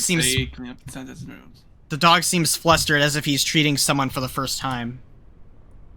Just as I open my mouth to answer, Theo enters looking tense and wild-eyed, arms full of books from the den. Oh, Theo, do you have the... No. He says brusquely. Sorry. I'll get it now. His frantic gaze darts around the room, then lands on me and softens somewhat. Sorry. He says again. With a whoomp, Theo dumps the pile of books into an empty chair and runs up the stairs. What is up with him? Oh, of course. The books in the den. The plants, all at the mercy of winter. We should help him. My voice sounds strange and empty, coming from a million miles away. Hmm? We should help him get stuff out of the den. I rise from my chair, only Rofi groped to firmly grip my shoulders and push me back down. The dog's tone becomes firmer than I've ever heard. No, you're staying right here. But... Have you had cuts like this before? His question comes out almost robotically. Huh? Have you hurt your paw like this in the past? Stepping on glass, splinters, things like that? No, I don't remember anything like this happening before. He nods, slipping into work mode as he starts to inspect my injury further. I go completely silent, suddenly worried about interrupting his train of thought. I only ask because I don't know if you have trouble clotting. You're still bleeding a bit, and it's been a while since the initial injury. I'm not sure how to respond, just nodding and pretending to understand. Do you know if you have clotting factor deficiencies? What? He looks up, expression unreadable, then rephrases his question. Do you know if you bleed easily? Or take a long time to stop bleeding? I don't think so. Okay, then we should be okay. I'm also concerned about potential infection. Are you immunocompromised? Immunocompromised at all? I don't think I am. He nods again, muttering quietly to himself. Before he continues, he looks up at me. We make proper eye contact for the first time since the incident. He pauses, then I see a shift in his eyes. Sorry. I'm sorry, Leo. I'm stressing you out more, aren't I? A familiar soft look returns to his face. I'm just used to doing medicine a certain way. We don't get a lot of time with patients, so I have to be fast and efficient. But I guess we're in no rush right now. Are you doing okay? I guess. I feel bad. The den was such a lovely space. Rofi looks at me, confused. Why do you feel bad? It's not like you caused this. I let my words go and sink back into the chair. I guess you're right. Theo's paw steps interrupt us, and he appears at the back of the stairs with a bright red first aid kit. Thank you, Theo. The fox stands tensely behind her as Rofi quickly unpacks the kit. His eyes keep moving to the pile of books on the chair. Do you need anything else? No. I think I have everything right here in the kit. It's okay, Theo. He meets my gaze. You can go deal with the den. I'll be fine. All right. The fox sighs once, a low, deep release of breath. Thank you. He gives me a grateful look and starts off, turning back into the doorway. Just shout if you need me. Alright, let's get you patched up here. Rofi begins by soaking a small pair of tweezers in alcohol, kneeling down, then dabbing my paw with the solution. I hiss, suddenly and sharply aware of the tears in my flesh. Yeah, sorry. This is gonna sting, but we gotta make sure you don't get any... Ugh. But we gotta make sure you don't get some nasty infections from the cuts. It'll be over soon, okay? I'm surprised you didn't notice when you stepped on it. You're bleeding quite a bit. The adrenaline from the situation probably helped, though. I mumble a few words in response, quickly trailing off as Rofi grabs the tweezers. I'm gonna start taking the shards out now, alright? Okay. Don't worry, I'll be gentle. I hiss again and twitch as the cold tweezers touch my skin. Hold still, okay? I know it's hard, but the more you move around, the more it'll hurt. Sorry. I do my best to stay motionless as Rofi plucks the first glass splinter out of my paw. There we go. First one done. Another splinter slides out. Just one more, okay? You're doing great. And that's it. That's all of them. Rofi grabs a few disinfecting swabs and holds my footpaw gently. Just a bit more. Ugh. Just a bit more, Leo. Almost done. He presses the swab against my wound, and a jolt of pain shoots up my leg. Ah, frick! I pull my leg back a little, accidentally kicking his snout. That's right. The dog falls onto his back. Ah, crap! Sorry, Rofi. I lean forward to help him up, but he holds his paw out. No, it's fine. Just stay there. I'm okay. He sits back up, rubbing his snout, face slipping back into focused concentration. We're nearly there. I promise. If only that smack sound effect didn't... they should have put the smack sound effect at that moment. I'm sorry. Oh, hang on. You mean like something like, hang on a minute. Where is it? Something like this? Thank you. Prepared for You're this. welcome. Prepare for the pain this time. I don't move or hiss when Rofi takes the alcohol swab to my injuries again. He wipes them over a few times, then starts unwrapping a band-aid from the kit. Let me just patch these up and you'll be good to go. Theo emerges once more from the neighboring hallway, this time carrying a familiar travel bag. Here, Leo. I brought your things. Noticing my blank expression, he elaborates. I'm really sorry, but it's going to take me a while to fix the den. And I'm not sure I can keep it insulated, given the state of the window. If you like, I can bring your mattress here and set it up in front of the fire. Or you can take one of the couches. Oh, of course. I'll have to move rooms. Again. A low, sarcastic chuckle escapes me before I can stop it. Seems like my bad luck followed me to Theo's. You can stay in my room. Rofi offers without hesitation. Then at least you'll have some privacy. He stands and offers me his paw. Here, I'll help you carry stuff up. Okay. Thanks, Rofi. Of course. Theo, I'll get Leo settled. Theo, I'll get Leo situated. Just let me know if you need more help, okay? Theo nods. Likewise. Now, if you'll excuse me. He heads to a nearby closet and grabs a broom and dustpan. Come on, Leo, let's head up. And if you'll excuse me too, I'll be right back. Christ, this game just freaking won't stop rating me. God! Oh, it's like this game is telepathic or symbiotic in some way. It's creeping me out. I sort of love this game so much. This is so good. With Rofi's help, I managed to get most of my things upstairs in one trip. The dog insists on carrying more than me on account of my bandaged foot paw. We slip into Rofi's guest room and he shuts the door behind us. Rofi and I safely unload my things in a corner of the room. The dog lets out a big sigh and checks his phone. Gosh, and it's still so early, too. Rofi turns the device to me. 4:30. Not even Not even Artemis is awake yet. Guess we finally got a head start on him, huh? Rofi chuckles, sitting down on the edge of his bed. I nod in response, still planted firmly to the center of the room.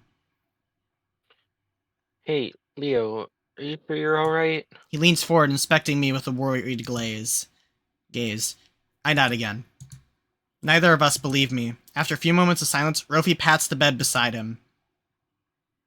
Come sit down. Please. I hobble over to the bed, my paw now only beginning to throb.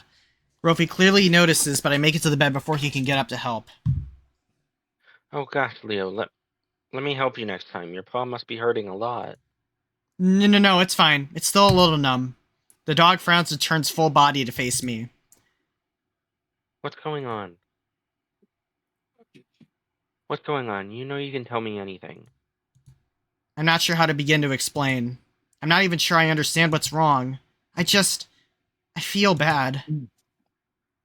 Bad, like physically? Is it your foot paw? Did I do an okay job? Rofi immediately scoots off the bed and tries to get another look at my foot paw. No, it's not that. My voice comes out louder than I intend, but it still sounds far, far away. I don't care about that. I mean, it doesn't really bother me. I'm tripping over my words now. I just... Forget it. It's fine. I'm fine. I'm Apolojustice and I'm fine.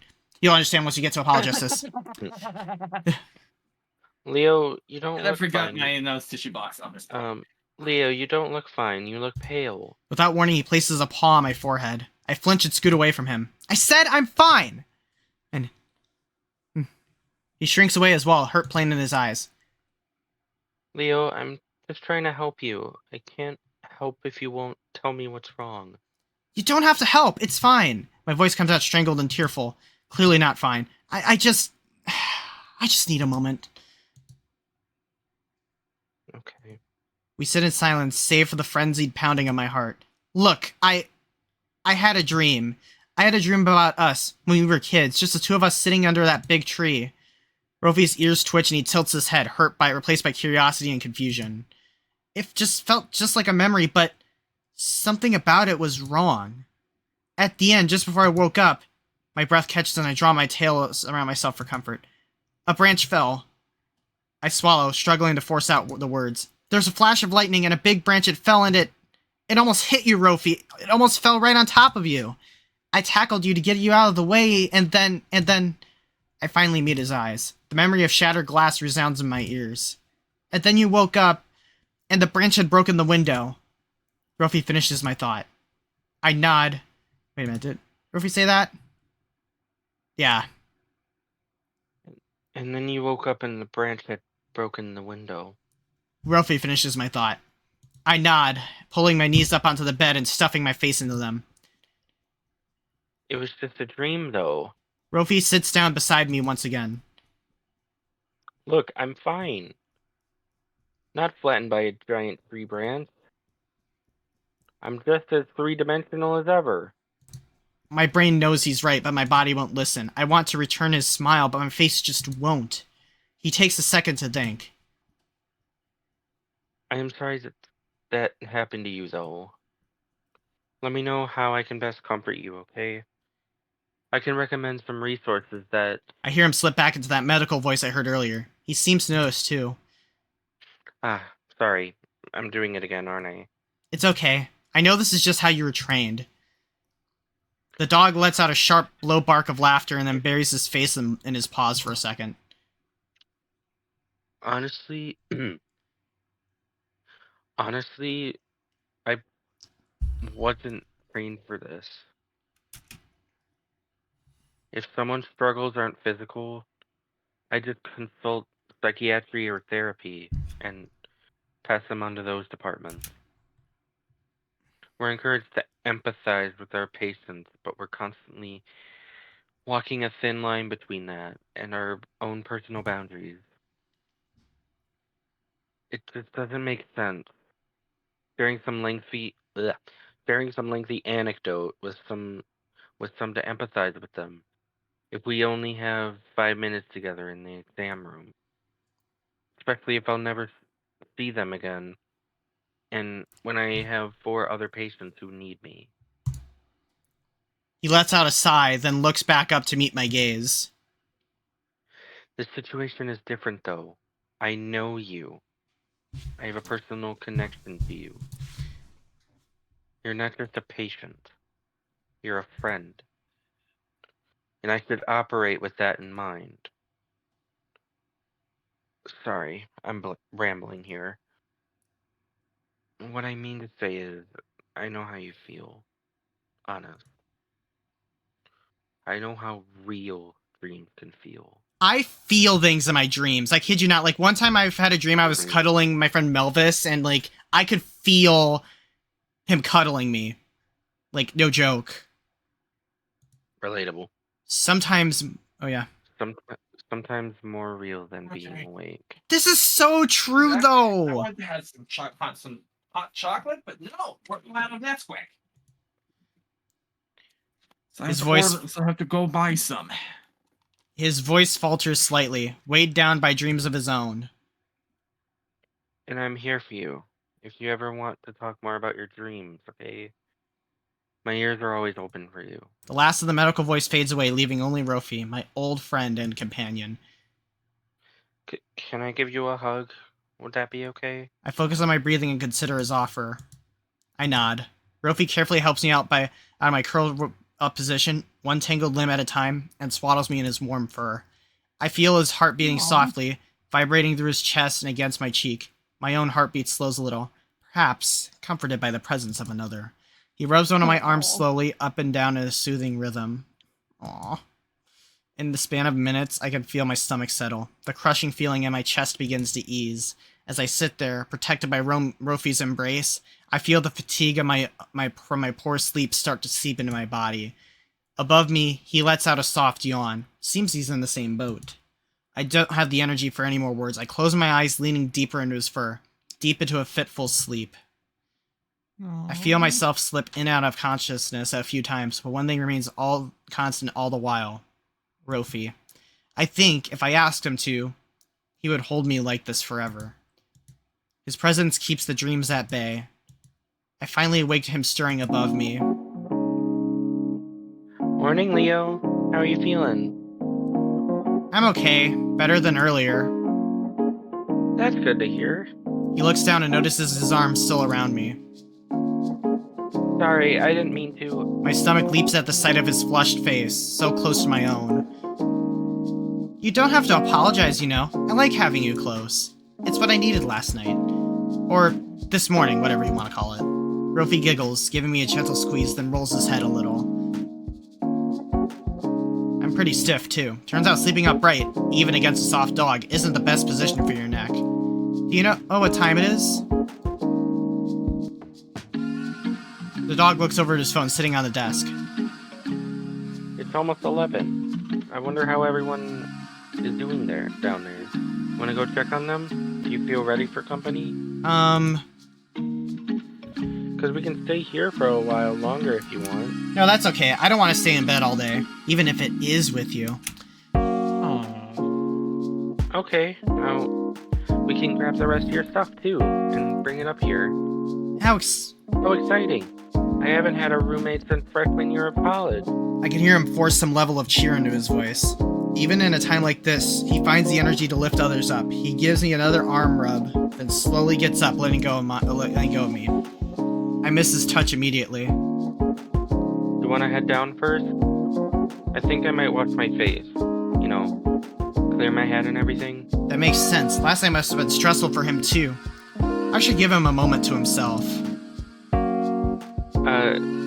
As long as your foot paw's alright? Nah, it's fine. I'll see you down there, okay? Rofi gives me a thumbs up and I take my leave. After only a few more steps down the way, my foot paw proves not to be fine after all. I walk gingerly, the intermittent creaking of the floorboards reminding me how slow I'm moving. As I crest the top of the stairs, I hear a familiar voice. Yo, need a paw? Oh, hi Hunter. No, I think I'm probably okay. Leaning heavily on the railing, I start to struggle down the steps. In seconds, the agile raccoon hops up to my level and slings one of my arms around his shoulder. Gonna go ahead and override you there. Follow my lead, okay?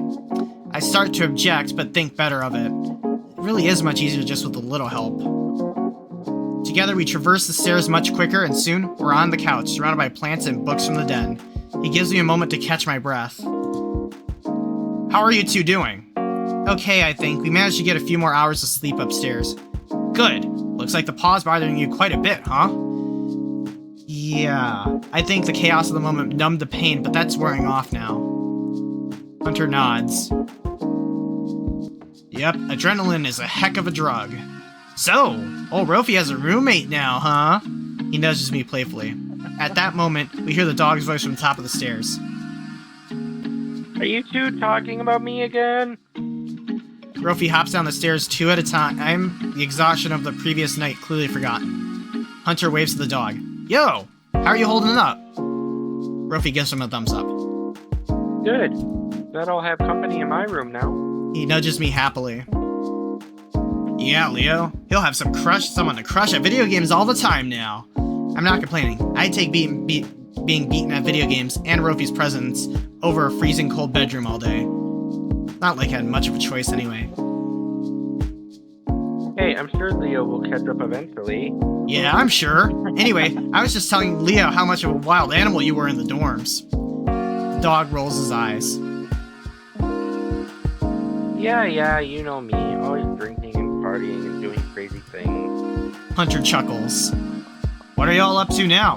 We thought it'd make a good time to make an appearance. We thought it'd be good to make an appearance. Let folks know we're okay. I also think I left some things down here that I'll need later. Oh! Hunter reaches behind a potted plant that's sitting on the couch and pulls out a small wooden container. Dale put everything else in here for you. Sure enough, my phone charger and toiletries are sitting neatly in the box. How is he? Theo, I mean. Hunter considers for a moment, then gestures around the collection of odd items to the den. Busy, mostly. He's in there fixing up things right now. I offered to help, but the raccoon shakes his head, looking a bit somber. For whatever reason, he really wants to do it himself. basically pushed me out of the room. He runs a paw through his hair and looks down at his knees. I realize I haven't known him that long, but it's still a bit jarring to see him so upset. I think back to Theo's reaction last night. Hunter was right. It was scary seeing him slip out of his calm, self-assured nature into the frantic fox he was earlier today. I'm trying to strike a bit of a balance, you know? I don't want to hover around him, but I want to be available when he needs help. And he will, eventually. That tree branch is just too big for one person to deal with. That's the point. Where are the other two? How are they doing? Well, believe it or not, Ollie is still asleep. Artie asks us not to wake him. No point in getting him all worked up about this. As for Artie, he took off for his apartment a bit ago. He said something about repair materials, and was out the door before I could quiz him. I thought about going after him, but... Hunter looks at the two of us a bit sheepishly. I wanted to stay up here and update you guys when you came down. I don't know, it felt like the right thing to do. Wanted to make sure you were alright, too. Rofi walks over to his seat on the couch and gives him a big hug from behind. Thanks, Hunter. We really appreciate it. Of course. Big guy perks immediately after Rofi's hug, giving the dog an affectionate pat on the shoulder. I don't know how long fixing the den will take, so it's great that you two could share a room. Rofi and I share a smile. He was so quick to offer it, too, without a second thought. Anyway, Hunter slides out his phone out of his pocket and rises to his paws. It's been 15 minutes, so I'm due to ask Theo if he needs help again. He'll break down eventually. I instinctively reach for my phone to check the time, but quickly realize that it's dead. Oop, I gotta go charge this thing. I stand up, only to be greeted by a flash of pain from my paw. I hiss sharply and half fall back onto the couch, both Rofi and Hunter jumping up to help me. Oh, hey, careful. Here, let me charge it for you. He grabs my charger from Theo's carefully packed box, but as he holds it out, Rofi darts in front of him, snatching the cable almost aggressively from his paws. No, I got it. Don't worry. Hunter and I share a look as Rofi hands me the cable with a smile. There's an outlet... There's an outlet right next to the couch, if you reach around. Though the dog is clearly concerned about my pain, I could tell there's something else driving him too. Protectiveness, maybe? Hunter wipes the surface off his face, his normal smile returning. Okay then. Looks like y'all have this under control. Guess my updates for you guys are all done. I'm off to bother Theo. Catch you later. The raccoon waves, then hops out of the room, just leaving Rofi and me. Hey Rofi, you okay? Huh? What do you mean? Well, you seemed really eager to hand me my cable. Oh, that was nothing. You're my patient, right? Rofi, let's be honest. I know exactly. What said my favorite day's about to start? Yeah, Luffy. I should be taking care of you. Sure. Anyway, we should also grab the air mattress and move it to your room for tonight. I try to get up again, leaning on my good paw, only making a step towards the mattress next to the couch before Rofi interjects. Oh, I figured we would just share my bed. Oh. I'm not sure why that didn't occur to me, given our setup last night, and our nap this morning. If, that's okay with you? I can't help but smile at his hesitation. Of course. I guess we should deflate the mattress then. His tail swishes behind him. Yeah, I can do it. Just sit back. He quickly finds the release valve from the air mattress, and in no time at all, has it folded up neatly on the couch. What to do now? Oh, hey, we haven't eaten yet. Want me to throw something together from the fridge? That sounds good. Before long, Rofi and I are eating together in the kitchen. After a few bites, he lets out a huge yawn. Oh gosh, I really need more sleep tonight. The blankets Theo gave me were so warm and cozy and comfy. The dog trails off, already lost in a daydream. Someone's awfully excited to sleep. Well, you're not the only one who slept poorly. Rofi drops his energetic facade for a moment, long enough for me to pry. Ah, sorry, was last night really bad for you? He rubs his eyes with both paws. To be honest, I kept waking up. I had just settled down for the third or fourth time when the branch fell. Oh, yikes, was it me? Did I roll around too much? Rofi laughed softly, paws still covering his eyes. No, it wasn't you. If anything, it was nice to have you there when I woke up. It was just my brain. Being a little mean with my dreams. Him too, huh? Do you want to talk about it? It's alright. I've had this recurring dream that I can't think of, so... Edgeworth, anyone? It doesn't look like he'll offer much more than that, at least right now. That sucks, Rofi. I'm so sorry. I put my paw on his shoulder. Let me know if you do want to talk about it, okay? I feel it's only fair that I return the favor. Leo! You keep being relatable! This is literally me and Bluebell right now. I'm sorry. I'm sorry. Like, it really is. The dog nods quietly. I let the conversation settle, and for the first time since reuniting, he doesn't pick it back up for a good while. We continue eating in silence. I hope tonight is a little kinder to him. I lose track of time sitting there with Rofi. Then I finally speak up. Hey, I think you'd find part of my dream last night fun. Yeah? What happened? Well, remember the middle school math team? His eyes grow wide. I clearly just unlocked some deep memory of his. I knew that would get him excited. And we get snacks all the time? How could I forget? Yeah, basically I dreamed up a retelling of that. We went to the great tree at the town square, ate some sweets, did some cloud gazing. My storytelling takes me back to the fuzzy warmth of my dream briefly. It was just really nice. That's the first time I've dreamed of that in years. It does sound nice. What did we eat?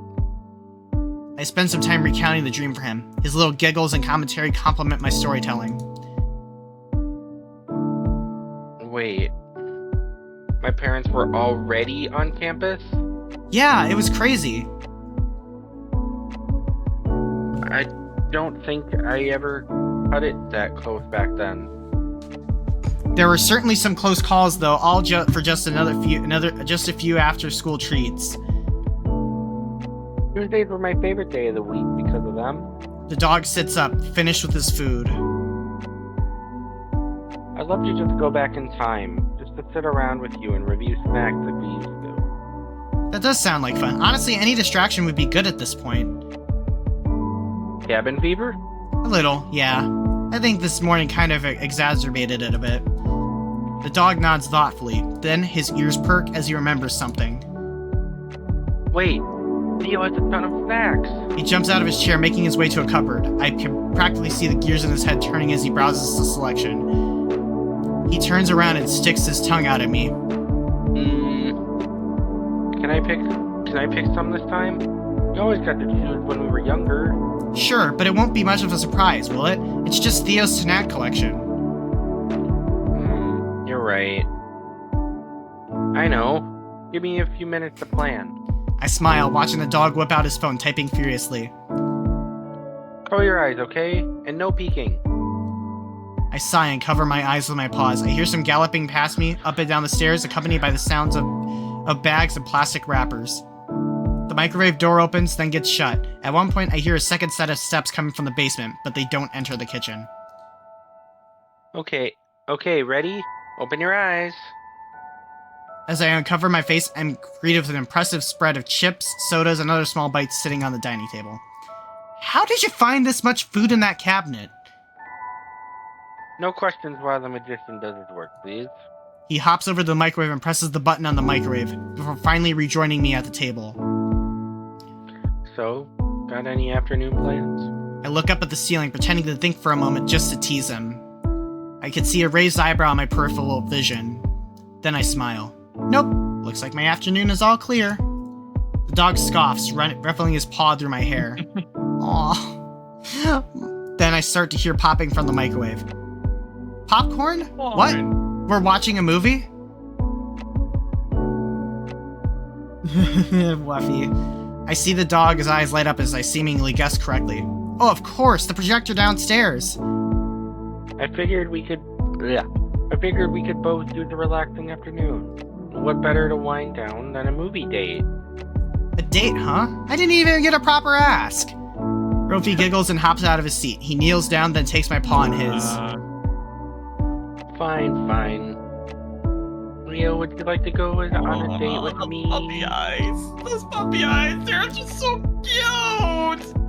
He shoots the most potent set of puppy dog eyes at me. I can't keep him kneeling for too long, so I give up this facade quickly. Of course. He hops up energetically, pulling me with him. My chair creaks as I get up, and the sound almost echoes around the kitchen. I'm surprised at how quiet the house is, especially given all that happened this morning. All I can hear is the low humming of the microwave. Wait, Rofi, the microwave! Oh, shit. Rofi's ears perk up. Oh, dang. He whips around and steps quickly towards the microwave, stopping it before any more damage is done. As he opens the door, the smell of burnt popcorn begins to waft into the kitchen.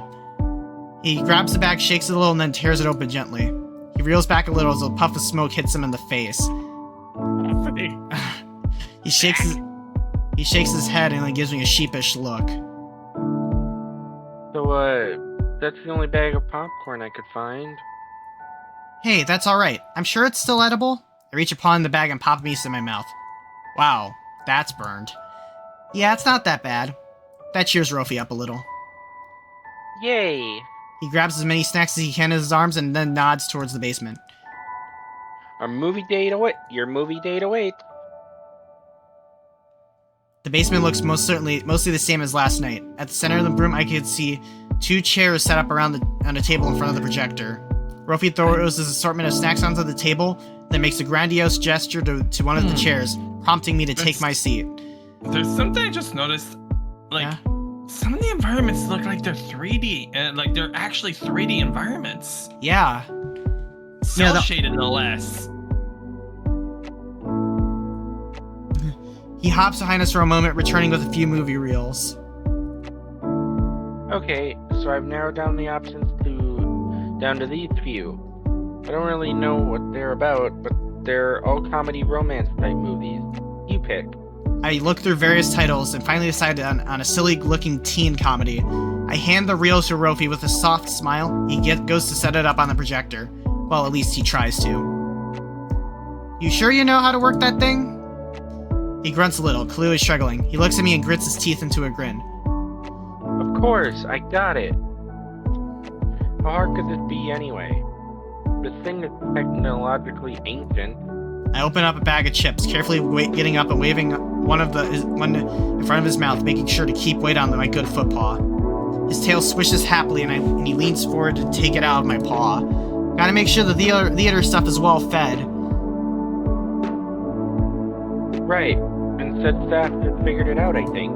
With a flip of the switch, the projector whirs to life, and the movie starts to play on the screen across the room. I sit back down, but Rofi springs up to switch the lights off. Hurry, it's starting!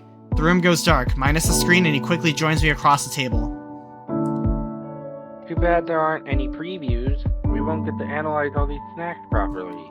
We could do it during. The movie starts. As the camera zooms in on the main character, Rofi reaches across the table to hand me a drink. I see him holding a similar looking can, just a different flavor. He pops out his can open and raises it in toast fashion to me. I imitate him, and I can't help but chuckle. We sip our drinks in unison, and mine tastes like apples. Apples. I look over to his can and see, and it's a light shade of pink. Oh my god! It couldn't be. Hey, what flavor is your drink? Rofi takes a look at the side. I swear to God. What? It says God, it just says like in a cotton stream. candy. I don't know where Theo found this flavor, but it seems pretty unique. I don't know where Theo found this flavor, but it seems pretty unique. The blood freezes in my veins, just like my dream. The smell of new spring grass. Do you want a sip, Leo? synthetic apple flavor? Leo? The sense of time stood still. Rofi stands upright and quickly crosses over to me. Broken mirrors. He kneels in front of me, staring deep into my faraway eyes. Bloody paw prints in the freshly fallen snow. Hey, Leo, it'll be okay, I promise. His paw envelopes my own, and suddenly I am anchored. Here, now. Though my breath is still shaky, I calm down a little at his touch. Okay, I'll be okay. He smiles softly at me, though I could still see the worry in his eyes. Where did you go just now? Back to the dream? I nod. I'm sorry. Rofi interrupts me with a playful swat on the knee. Hey, no apologizing allowed. His voice softens even further. Look, is this all of this too much? I want to make sure you enjoy this afternoon, whatever that means for you. Do you want to go back upstairs and decompress there? I look around at all the snacks and drinks, the screen and the projector, so carefully set up. Rofi's eyes, looking up at me, concerned but warm. He put so much effort into making this impromptu date. He just wanted to make the afternoon fun for me despite the circumstances. I can do this. I can stay here with him in this moment. No, it's okay. I'm good down here. Promise? Promise. God. The repeated word brings cheer back to his eyes. Okay. Hey, I have another idea. Give me a second. Wish I could get to experience this again. He hops upstairs. This is why I'm being emotionally fragile there, honestly. Yeah. Is this? But returns quickly, carrying a large beanbag. You want to say this instead of the chairs? They feel a little stiff to me, especially for a movie viewing. I give him a small smile. I'd like that. Yeah. We rearrange the snacks on the floor, making ourselves comfortable in the beanbag. We sit normally at first, but quickly start sinking in, leaning against each other. Soon, Rofi's cheek is on my shoulder. The movie begins to pick up as the protagonists find themselves entrenched in a dramatic love story. Well, dramatic for them. The story felt a bit silly to me. After a particularly bad scene, I hear Rofi snort out of amusement. Oh my god. Not really that deep, Chad. Apparently Rofi thought it was silly too. He turns to me, talking through the scene transition. Can you believe him? I think the entire school knows he likes Melissa. He should just confess. This movie would have been over like 30 minutes ago. Well, the movie producers had a bill to pay. That's part of the show, right? I guess.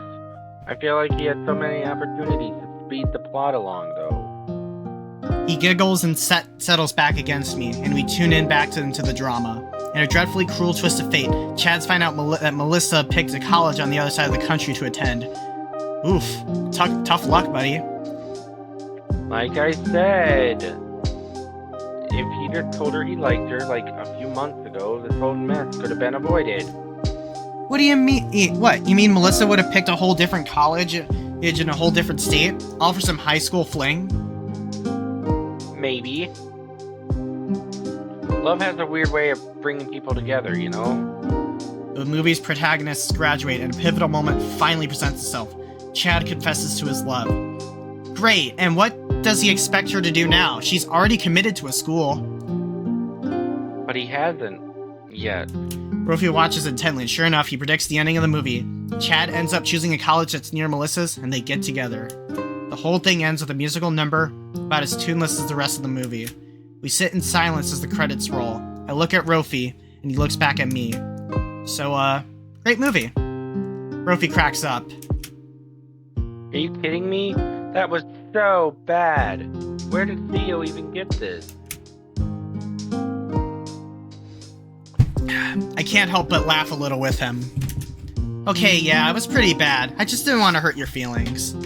Rofi lets out a whiff of amusement, then hands me another bag of chips. I didn't make the movie. Why would that hurt my feelings? Honestly, the whole story was just so cliche and tropey. He grabs a handful of popcorn for himself and starts crunching. Not even a clever way either. They didn't even try to examine the trope or present them in a new and different light. They just recycled plot lines from other movies and called it a day. He munches in silence for a few moments. This popcorn sucked. Okay, and how unrealistic was that ending? Moving across the country to date someone who barely knows you? His munching paused, his face scrunched in thought. Well, I guess they were admirers from afar. They probably spent more time together off screen than we didn't see. Okay, but moving for someone that isn't something you would do lightly. I feel like marriage has to be on the table for that kind of thing to happen. There's a point.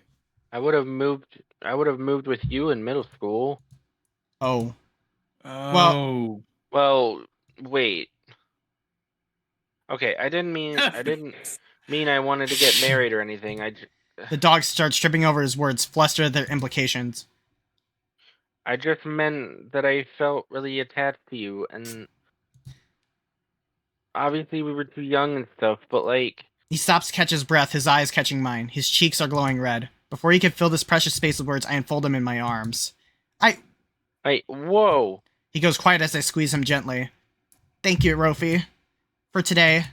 For everything you've done to make the best of what happened this morning. He lets out a little squeak of protest. He was never good with praise. I really appreciate you. A lot. My God. It was nothing, Leo.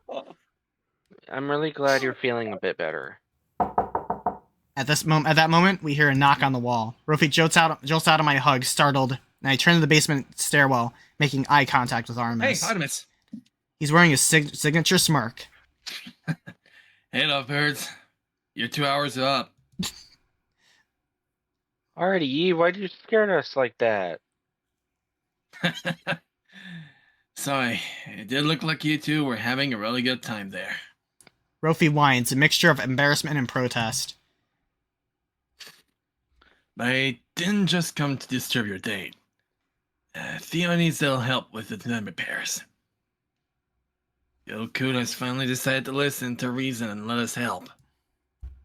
Rofi's ears perk up and he sobers slightly. Oh, alright, we'll join you guys upstairs in a minute. Sounds good. Take your time. The bird disappears with a wave of his wings, leaving just Rofi and I. What did he mean your 2 hours are up? Did you make a reservation for us down here? I just wanted to make sure we had the basement free enough time. He checks his phone. Oh, wow, she was right. We've been down here for a while. Longer than 2 hours, actually. It was worth every second. I pat Rofi on the head, and he can't help but stick his tongue out at me. Okay, I can clean up the snacks if you want to reset the projector. The dog nods, and we quickly get the basement back to its original setup. Oh, hang on. With Rofi's arms wrapped tightly around mine, we make our way up, unsure of what we'll find. We re-enter the living room. Rofi and I are greeted by a busy-looking Theo, and looking through a cardboard box, Artemis standing next to him and peering in.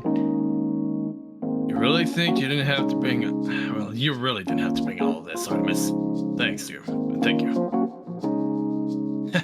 Hey, it's not a big deal. Just some extra layers to help seal it up. I can't believe I ran out of plywood. I usually have tons of this stuff laying around. The fox looks up to see us, tired face creasing into its usual smile. Oh, Rofi, Leo. How are you two holding up? We're doing okay. Just did a little relaxing in the basement. You have quite a selection of flicks down there, of varying qualities. Oh, those? They must be decades old at this point. I didn't even buy them. I see.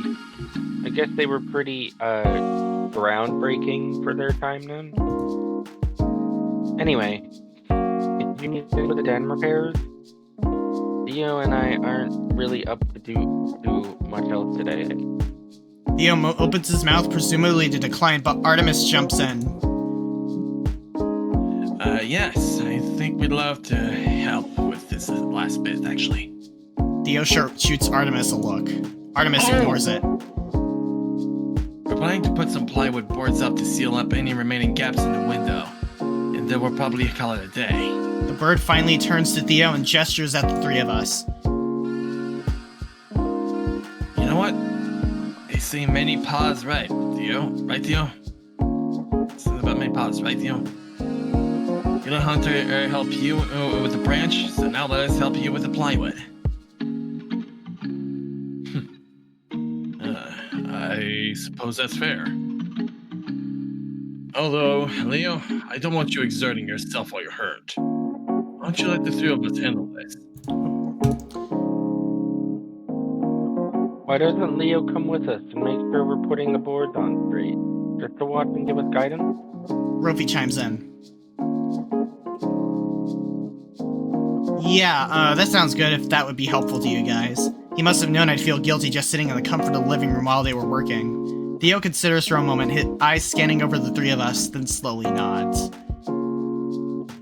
Okay, fine. But please be careful and watch your step. I think I got all the broken glass, but I'm not sure. In fact, best to wear your shoes for now. Rofi lets me lean on him as we follow behind Theo and Artemis. Theo opens the door to the den and I instinctively brace up. But the room is surprisingly temperate. I look over the window and it appears to be pretty well patched up with layers of plastic trash bags and duct tape. The tree branch and glass shards on this morning are noticeably absent. I guess Theo and Hunter made a quick work of things. Or maybe Theo just spent all day fixing it up. I wonder if he even stopped to eat. Rofi helps me into one of the chairs, then reaches to grab a wooden plank, holding it up against the window. How's this, Leo? Leo looks straight to me. He giggles as Theo comes by with a few nails and a hammer. He quickly secures the board, then moves on to the next one, which Artemis holds in place. The process repeats itself, and soon this window is completely covered by sturdy planks. Well, that's the best I can do for now. It needs a new paint, obviously, but I'm not going to get that fitted anytime soon. Theo looks around the room and warily rubs the back of his fluffy neck. He mutters something I don't quite catch. Sorry, what was that? Nothing. Don't mind me. There's something about Theo. Like, I'm not joking. There's something that we don't know about him yet. I'm sure we're gonna find out, especially once we do his route. He turns back to face us, looking tired but not unhappy. Thank you, everyone. Really. You're dismissed. I'll handle the mess in the living room. No problem. No problem. Let us know if you need anything else, Theo. Artemis gives him a lazy thumbs up, then makes eye contact with Rofi and I. I prepared some food for you guys in the kitchen. Pretty much everyone else already ate, so feel free to help yourselves. Rofi's tail starts swishing. Aw, thanks, Artie. I'm so excited. Artemis smiles, then takes his leave, too. I half expect Rofi to bolt out the door after the J, but he scampers over to me instead, helping me up. Careful now. You doing okay? My gosh. Rofi!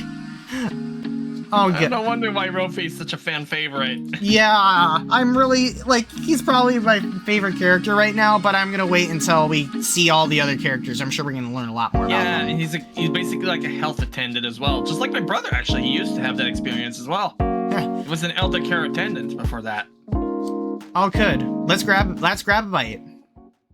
Rofi and I don't chat much as we eat. The dog seems focused on his meal, but he's also probably worn out from the day's events. I know I am. Sometime later, he looks up from his empty plate. I already cleaned mine, content and full. Yum. Here, hand me your plate. I can watch them real quick. I feel a little bad seeing him run around all day for me, but I don't protest, handing him my dishes and utensils. He gets the dishes done in record time, then offers me his paw. Some video games before bed? Though we had already talked about it, I kind of forgot that we were sharing a room tonight. I nod. That sounds great. After helping me settle on the floor carpet, Rofi hands me a controller and boots up his new game. We play a few rounds, but it doesn't feel like either of us are getting into it.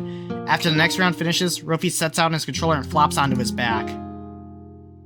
Man, video games suck when you're tired. I so Agreed. agree with them. Agreed. Even one more round would probably turn my brain into mush. Rofi lets out a chuckle. Mush. You sound like my parents. Mush, God, mush. Oh god, I hope not. I think back to our conversation on the first day. Hey, you haven't really mentioned them a bunch. How are they? For a long moment, Rofi doesn't reply. Oh, you know. Business as usual. Mom is probably fawning over her poor plants because they aren't getting enough sun in the storm. And Dad probably saving years off his life freaking out about the stock market. Probably. Wait, have you spoken with them recently? I mean, kind of. Since the storm started? No. His tone sours a little. He doesn't follow up with his short response to anything else, continuing to lay on the floor. I get the sense that he doesn't want to talk about it right now, not after such a stressful day. Okay, well, I'm here if you want to talk. I appreciate it. His responses are scarily stiff.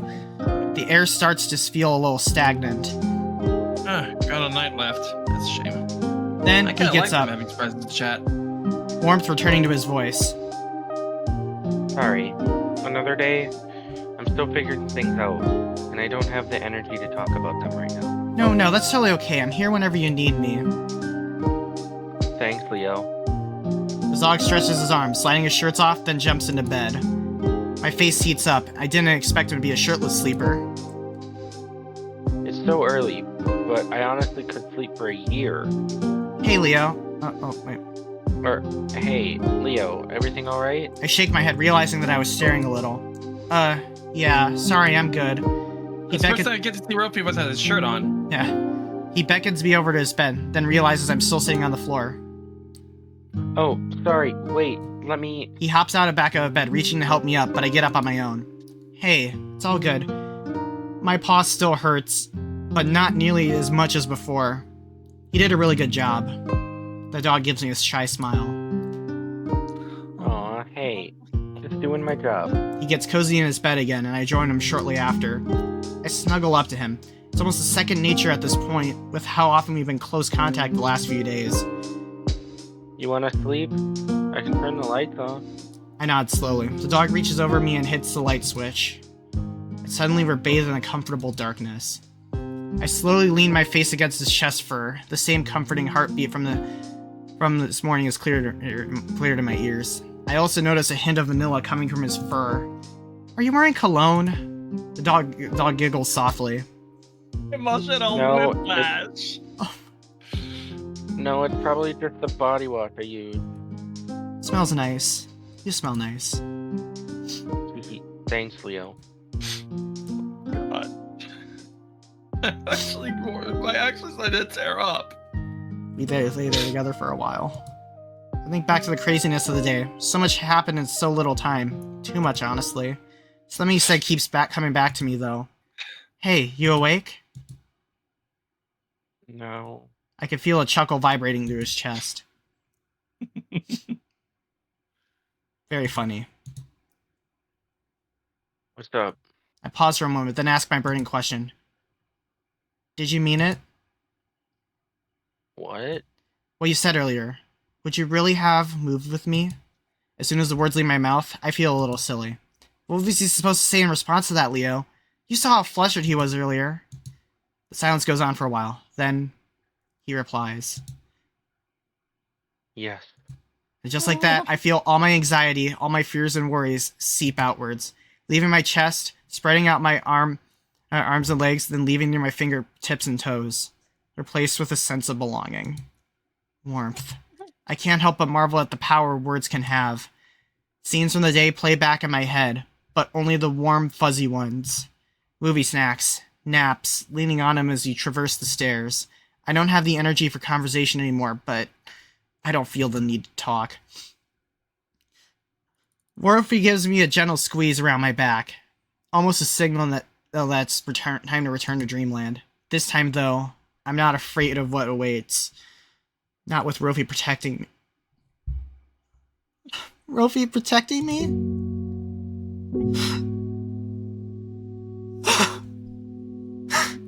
Oh my god.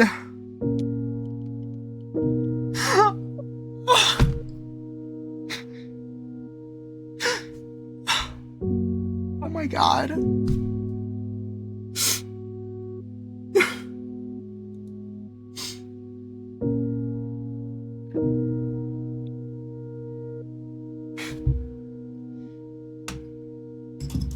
I just had to take off my glasses. That's when you know I am in. Oh my god.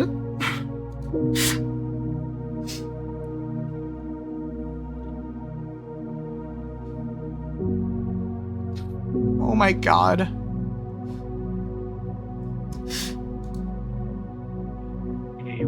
Oh my god. Oh.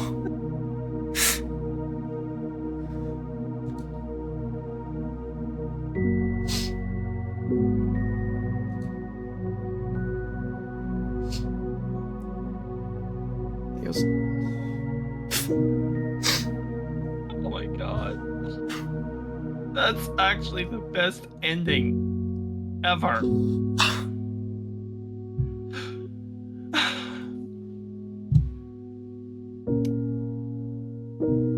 God, I need to get try this game on my own. oh my god.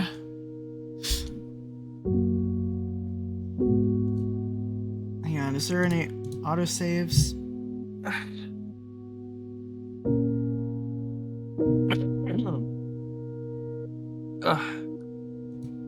Oh my god. This game is seriously something else. Oh my. I can't believe I'm about to say this right now. This game has officially dethroned Minecraft. It's my favorite game of all time. What is this, guys? I'm really starting to see why people like visual novels so much. This one even more. I think it says this is the best furry novel I've ever seen and watched and played with alongside with you guys. Literally. And the first one, no less. I know. Developers, Devs, thank you. thank you. Like, it's a beautiful Thank furry you novel. so much. This game is a 10 out of 10. If PTK It wasn't my... legitimately- Oh my Sorry. God. Like... And we have more characters to get to know more about. But Rofi though, he is one of the best characters I've ever seen in a video game. There's so much depth to him, and I think there's still a lot more that we have yet to learn. Like, we already know that there's stuff about Leo, no, not Leo, like the Leo in this wall, of course, because he's the main protagonist, but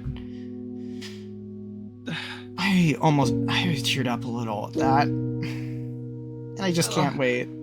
I can't wait to keep playing this. But I'm actually tearing up this. But I want to thank you all so much for joining me tonight and playing this. I am going to be playing this again next week. We're going to keep on playing this game until, and I'm planning to, of course, cover the updates when they come out. But we got lots to do, lots of alternate routes to explore. I thought we were going to actually have some alternate routes in this day, but no. Like that first day was pretty long, but these two went by quick. But holy crap. Oh my god. This game, I'm feeling a part of me in each and every one of them. Just this image here, but actually no, my favorite one here. This one just warms my heart the most. Because if y'all don't know, I am one heck of a cuddler. I love cuddling.